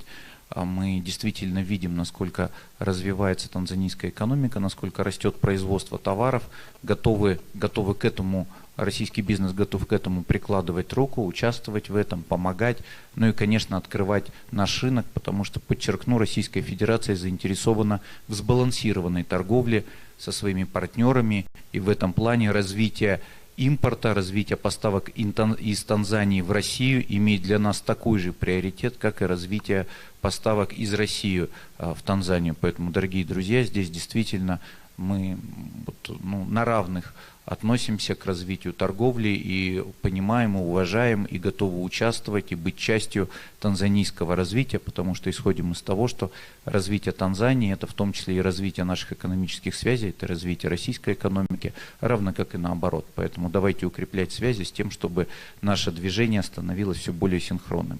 Более того, у нас уже есть примеры проектов, которые здесь идут. Ну, в первую очередь у нас, конечно, флагманский урановый проект Росатома, он выходит на финальную стадию, на активную инвестиционную стадию. Мы рассчитываем, что в ближайшее время мы увидим вот это разворачивание, развертывание инвестиций. Одновременно с этим развивается логистика, запущены пробные контейнерные поставки между портами Новороссийска и Дар-ар-Салама. Здесь как раз большую работу компания ФЭСКО сделала и продолжает делать. В конце года мы ждем запуска производства диагностических экспресс-тестов. Компания Rapid Bio, коллеги сегодня здесь участвовали. Молодежь учится в российских вузах. Действительно, у нас до 150 мест было увеличено число танзанийских ребят, кто поступает в российские вузы. Это было решение президента увеличить квоту. И надо сказать, что эта квота полностью выбирается, и качество танзанийских ребят, кто к нам поступает, ну, наши вузы очень довольны. Поэтому это значит, что наше дальнейшее взаимодействие будет обеспечено специалистами, которые понимают и бизнес-практику, и культуру, и язык наших двух стран, и, соответственно, помогут нам реализовывать все эти проекты. Ну и, конечно, важная сфера туризма. Туристы все активнее посещают Танзанию, и здесь Арушу, и, конечно, Занзибар является отдельной точкой притяжения. И мы будем дальше развивать эти направления. Коллеги, о том, что динамика сотрудничества растет, говорит количество участников российской делегации. У нас на сегодняшний момент здесь более 150 представителей из сфер энергетики, промышленности, логистики, портовой инфраструктуры, финансов, трейдинга, агропромышленного, с богатой ресурсной базой, с молодым и быстро растущим населением. Это означает, что здесь активно формируется спрос, в том числе и на внешние торговые контракты, на совместные проекты, на инвестиции и на технологии. Для российского бизнеса это, конечно, перспективный рынок сбыта и продукции и услуг, ну а главное как раз выстраивание инвестиций, выстраивание цепочек создания добавленной стоимости, потому что подчеркну, что торговлю можно рассматривать только исключительно как такой первый, конечно, самый важный шаг, но он не является шагом последним. Дальше идет промышленное развитие, производство совместное, после этого идет совместный уже вклад в технологии, это все сопровождается, как правило, вопросами образования, подготовки кадров. Поэтому мы здесь настроены на крайне серьезную работу. Кроме того, господин Укумби уже сказал, у нас действительно мы разделяем мнение о крайне удобном расположении Танзании, и наш бизнес также рассматривает Танзанию как точку входа для российского экспорта в другие страны Африки. Здесь вот вокруг более 300 миллионов людей живет в окружающих странах, откуда можно поставлять продукцию из Танзании, и это делает крайне важным и перспективным именно присутствие здесь. Отдельно отмечу благоприятный инвестиционный климат в сочетании с открытостью власти. Это, конечно, дает инвесторам предсказуемость и поддержку. И мы видим те усилия правительства Танзании, и тут законодательство, насколько здесь коллеги действительно слышат бизнес, и мы по стилю команды правительства, потому как коллеги работают, коллеги понимаем, что здесь все вопросы, которые будут вставать, они будут находить решение оперативно, и знаем, что это стиль президента страны, которая очень серьезно настроена на развитие, и это не только правильные посылы, это еще и правильные действия. Поэтому, дорогие друзья, мы здесь серьезно призываем, я сейчас обращаюсь к российскому бизнесу, значит, какие бы вопросы ни возникали, может быть, имейте в виду, что эти вопросы всегда будут находить решение, поэтому надо сюда инвестировать, надо сюда заходить. Коллеги, мы запустили переговоры по заключению межправ соглашения о поощрении и взаимной защите инвестиций. Мы рассчитываем, что принятие этого документа также снизит риски для наших инвесторов, поэтому вот дополнительная законодательная основа в ближайшее время будет создана. У нас переговоры продвигаются, мы сегодня это обсуждали. Сегодня также на заседании в закрытом составе мы обсуждали направления для дальнейшего сотрудничества. Это и энергетика, промышленность, транспорт, сельское хозяйство, ну и много других направлений. Мы еще завтра детально со многими из вас это все проговорим. При этом наша страна заинтересована в расширении поставок из Танзании, как я уже сказал, в локализации производства, развитии проектов в туризме. Кроме того, Россия также может стать для Танзании окном на рынок Евразийского экономического союза.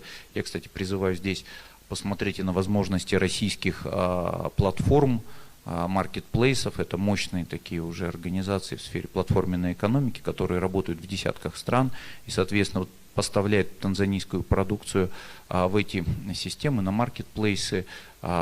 Есть возможность поставлять эту продукцию на очень большие рынки. Рассчитываю, что сегодня на полях форума удастся достичь договоренности и дать стартом новым совместным проектом из очень разных сфер. Со своей стороны еще раз подчеркну, что все инициативы и все вопросы, которые будут вставать, коллеги, чем более сложное взаимодействие, тем всегда вопросов больше.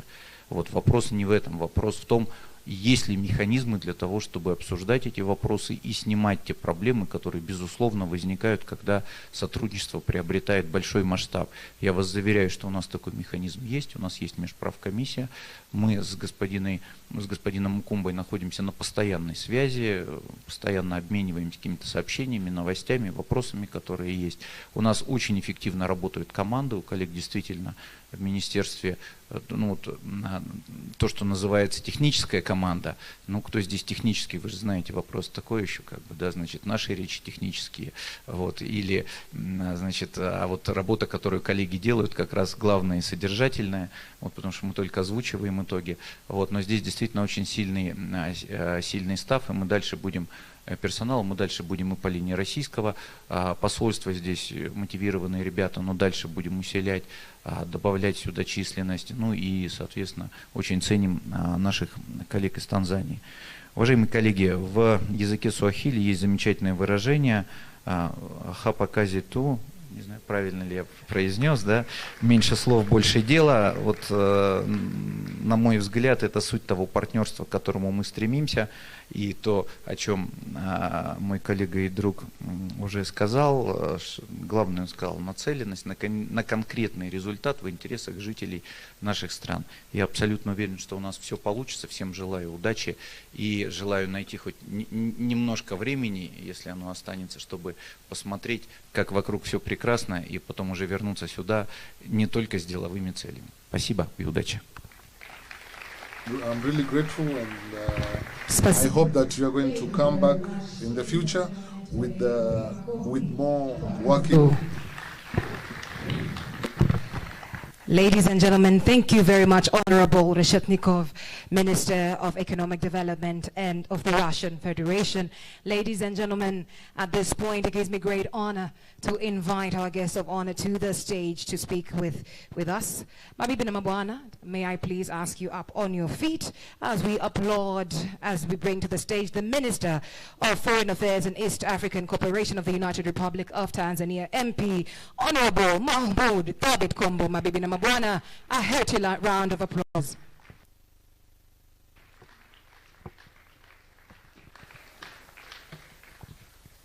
Thank you, MC, for elevating my status to guest of honor. Thank you very much. I really appreciate it. I hope it comes with other packages as well. Your Excellency, my dear brother, Professor Kitila Mkumbo, Minister of State, President's Office, Planning and Investment, my dear brother, Maxim Reshetnikov, Minister of Economic Development of the Russian Federation. Nice to see you again here. The last time we met with minus 15 temperature. Today is nice 22 degrees centigrade outside. So welcome to one of the best temperatures as well, together with your delegation. Honorable Pius Chaya, Minister of State, Planning and Investment. I would like to recognize Dr. Fred Msemwa, Madam Tausi Kida, Dr. Ulanga, Ambassador, and all others from Tanzanian side. I would like to recognize the Deputy Governor of the Central Bank, Simama Bisauda Wakone, Deputy Governor of our Central Bank of the United Republic of Tanzania, Dr. Sauda Msemo. I would like to recognize also on the Russian side all the delegation. The two ambassadors, can you stand please? Ambassador Andre and Ambassador Kibuta. One is based in Dar es Salaam, the other one is based in Moscow, Russia. These are our two ambassadors, thank you very much. I'll try to practice my Russian. Dobre otra, dobre din.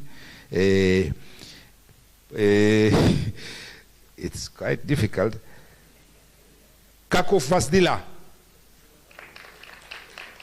Spasiba. So, ladies and gentlemen, it gives me a great pleasure to join you this afternoon during this very important Tanzania-Russia Business and Investment Forum. And it's so nice that I can see a lot of my colleagues, friends, businesses, investors, long lost friends from Arusha, from Dar es Salaam, from Zanzibar. Watanzania wenzangu, karibuni sana. This is the third session, and it's unique from the previous two because it is bigger, it is better, it is with a digital screen at the back.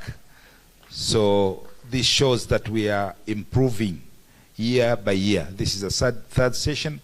For me, it's the first session I'm attending as a minister. So I really congratulate the organizers, and I congratulate the Joint Intergovernmental Commission on Trade and Economic Cooperation between the United Republic of Tanzania and the Russian Federation. Hongereni sana, Ministry of Investment and Planning, because you are leading this team from our side. And Minister Reshetnikov, congratulations on your side.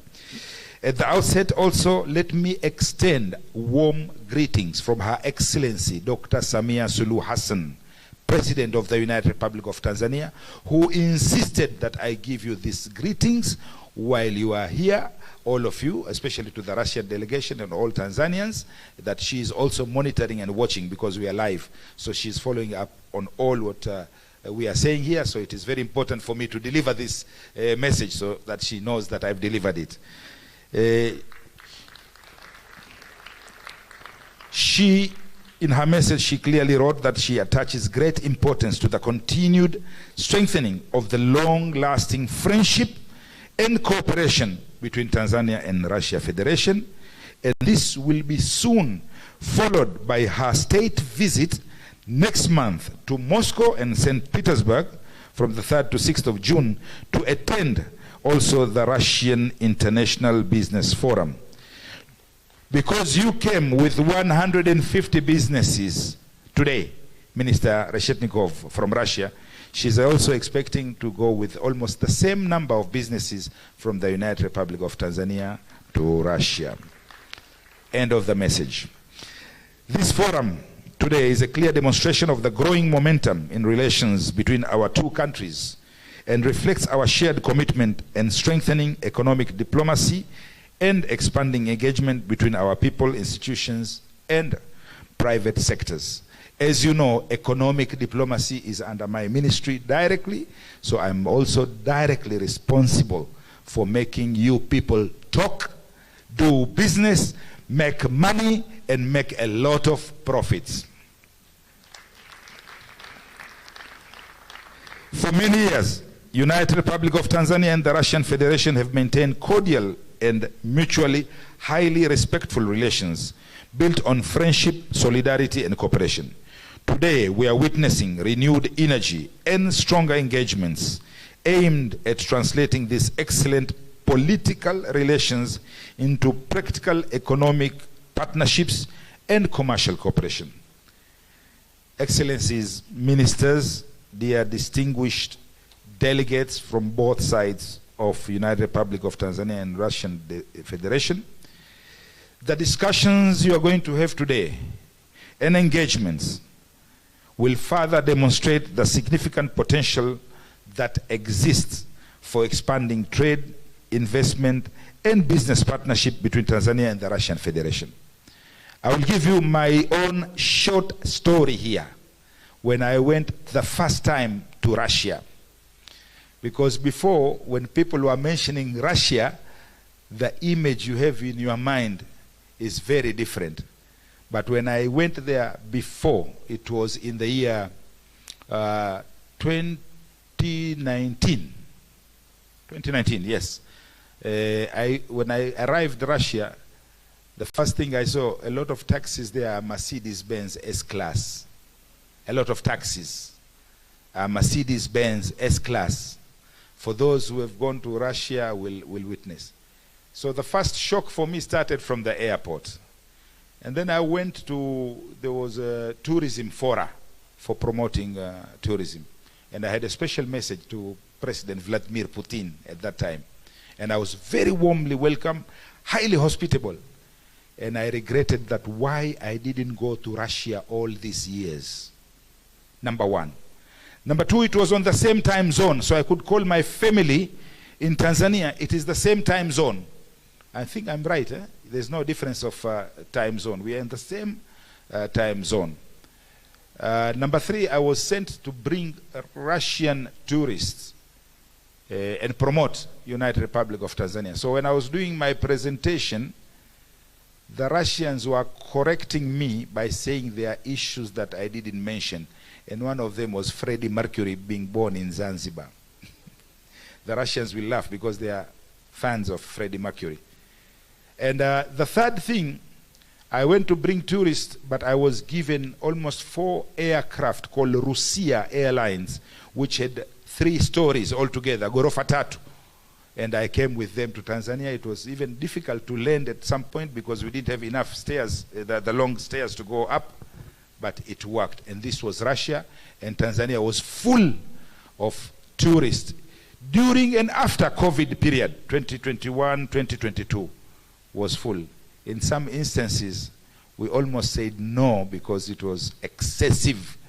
So they were hiring private houses, bed and breakfast, private houses to live. So this is Russia for Tanzanians who don't know Russia. Kwa wale ndugu zangu walikuwa hawajui Urusi na wanafikiria Urusi ni ile wakati ule ya zamani, Urusi imebadilika sana. Any designer unayemtaka yuko Urusi na wana madesigner wao wenyewe. Nitapenda niendelee. I would like to continue. We are in the United Republic of Tanzania, we are confident that the engagements taking place under this important forum here today and tomorrow and the broader Joint Intergovernmental Commission framework will contribute positively towards the success of that very important visit of our President to Russia and further deepen relations between our two countries. Another thing which I forgot to tell my fellow Tanzanians, it's very easy to get a Russian visa ukilinganisha na visa zile nyingine, which takes almost a month, 2 months, 3 months, some of you waiting, and some of you even lose your visa fees. You don't get visas. Mimi napenda kuwa mkweli. B1, B2, B3, B4, B5, B6. So it is very easy. You just go online, you apply for the visa, you are in Russia. And the ambassador is here. Ambassador, can you stand up again? Because they'll come for the visas to you. Ambassador atawakaribisha kwa ajili ya visa kwenda Russia. Naomba msije wizara ya mambo ya nje. We are also pleased that this visit of our Excellency President Dr. Samia Suluhu Hassan will coincide with the 29th St. Petersburg International Economic Forum, in short known as PF, which will provide an additional platform for engagement between government leaders, investors, and businesses from the United Republic of Tanzania and Russia and the wider international community. Watanzania wenzangu wote mnaotaka kwenda Urusi katika ziara ya Mheshimiwa Rais, mnajilipia wenyewe. Naomba mumuone ndugu Ulanga, naomba usimame na kuuza hapa lakini wakati huo nakutangaza. Ndugu Ulanga ndio anayosimamia orodha. Mmemwona? Mmemwona? Balozi Ulanga ndio anayesimamia orodha ya watakao kwenda Urusi kwenye hiyo forum mjini St. Petersburg. Dear distinguished participants, delegates, excellency ministers, as governments continue strengthening cooperation frameworks, we encourage our private sectors to take advantage of the opportunities available and continuing sustainable partnerships that will contribute to economic growth and shared prosperity on both sides of Russian Federation and of us in here, Tanzania. The government of the United Republic of Tanzania is ready and fully committed to supporting initiatives that promote international cooperation, businesses, economic diplomacy, and mutually beneficial partnership. Na hii ni kauli ambayo Mheshimiwa Rais pia amesema, upepo ukigeuka, ukiona upande mmoja huwezi kufanya biashara, na wewe geuza bendera, fanya biashara na upande. Asanteni sana. In concluding, allow me to express sincere appreciation to the organizers of this setup, to the MC, to everyone who has been involved in making this a success. Let me also express appreciations to all the businesses who have attended. I can see TPSF President. Can you stand so that people recognize you? We have a woman Tanzania Private Sector Foundation President. Chamber of Commerce yupo? Sijamwona Chamber of Commerce yupo? Chamber hawapo namna hiyo. Chamber of Commerce is there also.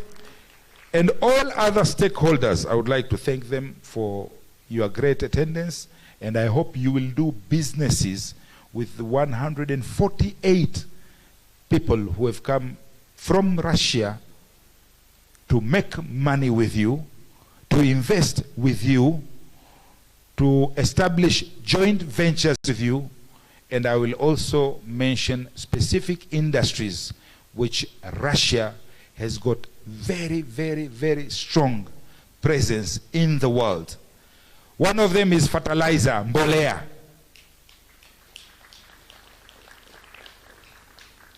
As you know, our country is still a net importer of fertilizers. We use a lot of fertilizer for our agriculture. As you know, 40% of our country is directly engaged in farming. So mbolea is one of the key, and Russia is one of the global leader katika fertilizer. So this is an opportunity. I'll speak Swahili now. This is an opportunity kwa ajili ya Watanzania wenzangu. I have to show off Minister Maxim, because our language also is international now. Kuna fursa kubwa sana katika mbolea, hasa kiwanda, hasa kujenga viwanda, na wako watu wa mbolea kutoka Urusi ambao leo wamekuja wengi. Fursa ya pili, mtu wa kawaida anaweza kuuliza, kuna fursa gani katika hii business forum ambao hawa Warusi wamekuja? Fursa nyingine ni katika maeneo ya viwanda, maeneo ya kilimo. Urusi, mimi nimetembea sana Urusi. Huwezi kupata jembe ukitaka dukani hata moja. Hakuna jembe linalouzwa Urusi. Kwa sababu hata yule simplest farmer anatumia mechanization. Ana kitrekta cha mtu mmoja anakaa na analima shamba lake zima. Hakuna mtu anayeshika jembe tena. Na Urusi inaongoza duniani kwamba hakuna jembe, kila kitu kiko mechanized katika kilimo chao. Kwa hiyo Watanzania wenzangu, hiyo ni opportunity hasa katika sekta ya kilimo, na wale waliokuja kwenye auto mechanization, ziko kampuni nyingi sana kutoka Urusi katika orodha hii ambao wako kwenye mechanization. Another area of great opportunity and potential, Russia is very well known for processing agricultural products, for packaging agricultural products, na sisi ni eneo ambalo kidogo tuko pua katika packaging na processing. Kuna room kubwa sana ya kuimprove. Hapa mananasi unaona wakati wa msimu tu, yakipotea msimu kimalizika huyaoni. Wao kule throughout the year nanasi linakuwepo, kila tunda unalojua linakuwepo, kwa sababu ya preservation na technique wanaotumia kwenye processing, packaging and preservation industry. Wataalamu wao wamekuja nao. Vifunganishi tunaita. Eneo jingine ni pharmaceutical, dawa zao. Chanjo ya mwanzo Tanzania tulopiga wakati wa COVID ilikuwa inaitwa Sputnik, kama mnakumbuka. Wako vizuri sana kwenye pharmaceutical, wako vizuri sana kwenye dawa. Kwa hiyo wale wote walikuwa involved katika business za dawa, there's a great opportunity, na makampuni kadhaa ya kuzalisha madawa wamekuja nayo katika orodha yao. ICT wako mbele, the best antivirus in the world iko kwao. Yoyote atakayetaka kushindana na mimi aje. Antivirus kwenye security, kwenye hizi cyber attacks, watu wa benki wanajua they are one of the best industries katika cyber security na protection of ICT infrastructure. Kwa kumalizia, wanataka vitu vingi kutoka Tanzania, hasa mazao fresh kutoka Tanzania wanataka. Tunashukuru ndugu zetu ya Tanzania, wameshakamilisha mikataba yote, na leo tumefinalize na waziri wao. Mikataba ya Tanzania ishakamilika. Mnamo mwezi wa June mwishoni, ya Tanzania inaanza trip moja kwa moja ndani ya jiji la Moscow na baadaye St. Petersburg. Wakati wa kurudi tunategemea itakuwa inabeba watalii kutoka Urusi, na watatua Kia Zanzibar, wale watakaotaka kuja Kia kwa safari, watakaotaka kwenda Zanzibar kisiwani, watakaotaka kibiashara kuja Dar es Salaam, Air Tanzania ita provide moja kwa moja safari hiyo, na wameshapata approval zote. Air Tanzania itakuja na cargo pia. Kwa hiyo wale wote watakaotaka kusafirisha vitu vyao vya haraka, perishable, vitu vilokuwa vinaharibika haraka, kwenda Urusi wataweza, lakini pia wataweza kutoka Urusi kuleta Tanzania. I would like to end here by thanking everyone. The Russian delegation, thank you very much, Minister Maxim Reshetnikov and your delegation. Thank you very much, Professor Kitila Mkumbo, for giving me this space, because this is your meeting. But thank you also to my ministry, especially led by 2 divisions of Europe and Economic Diplomacy Division held by Ambassador Ulanga. But I would like also to make specific thanks to the chairman of the Russia-Tanzania. Russia-Tanzania, you call it Business Council. You have nailed it, and your counterpart is on the other side. I think you have a Tanzanian also in that one. But we have also Ambassador Aziz Milima. Can you stand up, please? He's the chairperson of the Tanzania Investment and Special Economic Zones. Tunakushukuru kwa kuungana na sisi, na kupitia kwako tunamshukuru sana Gilead Terry. He has been very, very active. Gilead, simama basi ufagiliwe na wewe. He has been very, very active in all program. We thank also Professor Kitila Mkumbo for that. So once again, let's do business. Let's make profit. Russia told us they are ready for Tanzania. Naomba niwaulize Tanzanians, are you ready for Russians? Are you ready for Russians? Wish you all the best. Coffee, nimemwona coffee, Amir Hamza, they need coffee. They said this morning, they need coffee. They need tea. They need cashew nuts. They need fresh fruits. Minister Reshetki, what else do you need? Tobacco. Tobacco, wakulima wa tumbaku. Sijui kina Mkwawa wapo, lakini they need tobacco. And the rest, I think we'll discuss. Also, I encourage B2B, one-to-one, B2B. There you can strike deals. You are allowed to sign agreements. And we have already, as a government, we have also several bilateral agreements on taxes, investment protection, etc. Serikali yenu, chini ya uongozi wa Dr. Samia Suluhu Hassan, imeshawekea njia yote safi.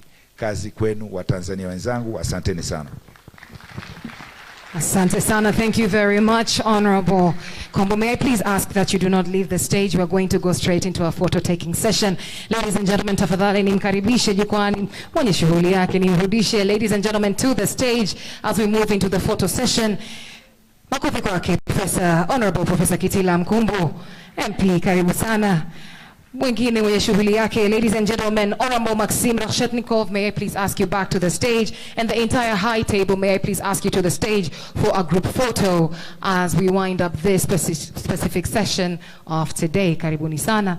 The protocol team will guide you.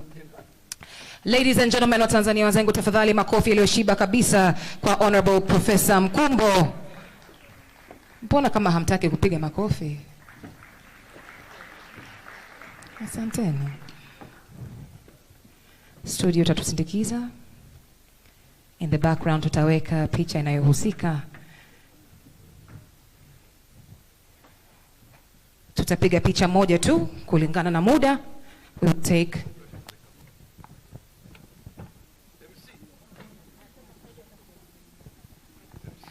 All right, ladies and gentlemen, private sector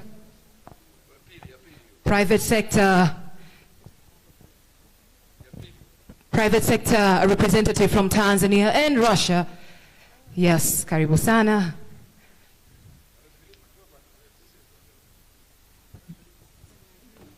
Yes.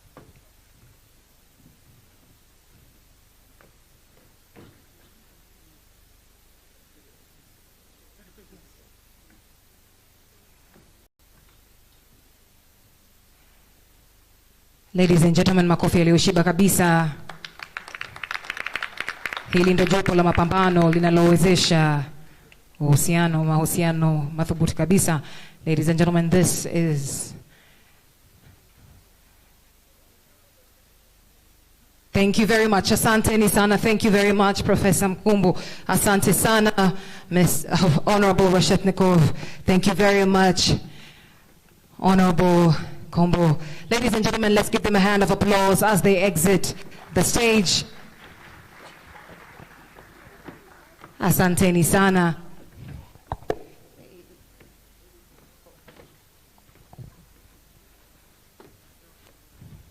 Ladies and gentlemen, and with that, I'd like to take us back to our agenda for the day. We have swiftly heard from the government side, high-level delegation presentations, and now we are moving on swiftly into the agenda of the day. One of the things I kept getting insisted on here is the fact that during the B2B, B2G sessions, partnerships are inevitable. Sign the contracts, make the moves, make the connections, so that our connection is as viable as possible. Before I invite one of the speakers to proceed with the previous discussions, ladies and gentlemen, I'd like to also share. This was shared to me by Mr. Mohammed from his previous presentation, Mr. Mohammed from Zipa. He did want to mention that the People's Bank of Zanzibar is also here looking to make deals and connect with partners. So if you are looking within that direction within the finance sector or looking to invest in Zanzibar, which we hope that you do, please do note that the People's Bank of Zanzibar is also here. Ladies and gentlemen, now without further ado, we shall be going back to our schedule. Allow me to give you the run of show so that you are very clear about how we are going to proceed.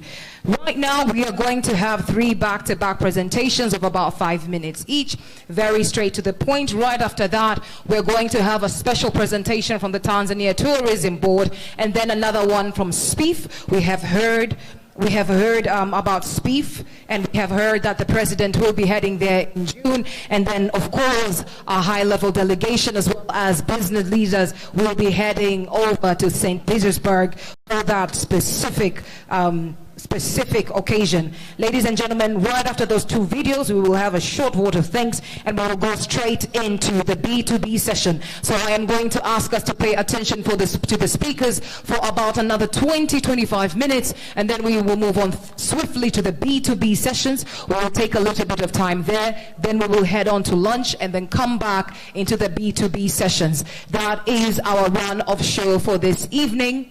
Once again, if you're looking for somewhere to wash your hands, there's a protocol team right in the back that will show you where to go. I hope our speakers are ready to move. Yes, yes, yes. Ladies and gentlemen, and now at this point, allow me to invite to the stage the next speaker for our session this afternoon. We had heard on overview of trade and investment opportunities between Russia and Tanzania. We had heard from Mr. Yuri Korobov. Right now, we're moving on straight to hear from TanTrade. Ladies and gentlemen, the Tanzania Trade Development Authority, TanTrade. Ladies and gentlemen, a hand of applause to us who are here. I would not like to bring TanTrade when we have not settled down. Perhaps studio nipatie dakika 2 za kuwashusha watu, kuwakalisha watu. Nadhani kuna mhemko kidogo. Utanipatia ile video yetu pale. Let's take 2 minutes for people to settle down so we can bring the representative from TanTrade, Anania Mashenene, to speak to us. Ladies and gentlemen, may we please settle down so we can move on with our session. Let's take about 1 minute, a minute and a half to settle down, please, so we can move on with our discussions for this afternoon, so we can quickly move into the B2B sessions, which I'm pretty sure we are all very much excited to go into. Let's take a minute to settle down. Studio.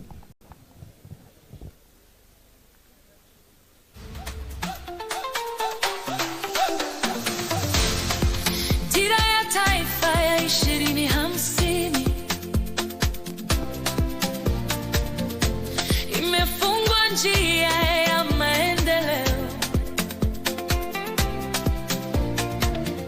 sekta binafsi ikipewa nafasi,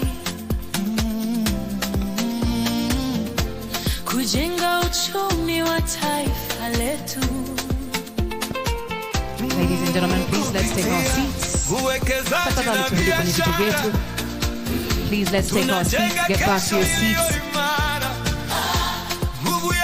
We have very short presentations before the B2B sessions, B2G sessions, and these are very important that we get through so that we get into those sessions with clear mind and insight of what are some of the things that we can tap into. Protocol team, tafadhali mtanisaidia. Protocol team, please assist me. Let's get people back into their seats so we can move on with the short presentations. We have three very short presentations before our B2B and B2G sessions. Now, if we take a while to settle down, we're going to take a while to go into those sessions.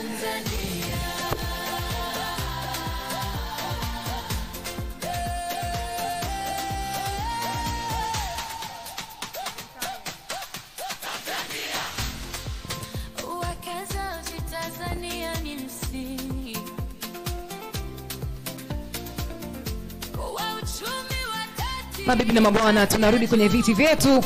The B2B sessions, there's a special plan and organization around how you will be able to connect with everybody you need to connect with.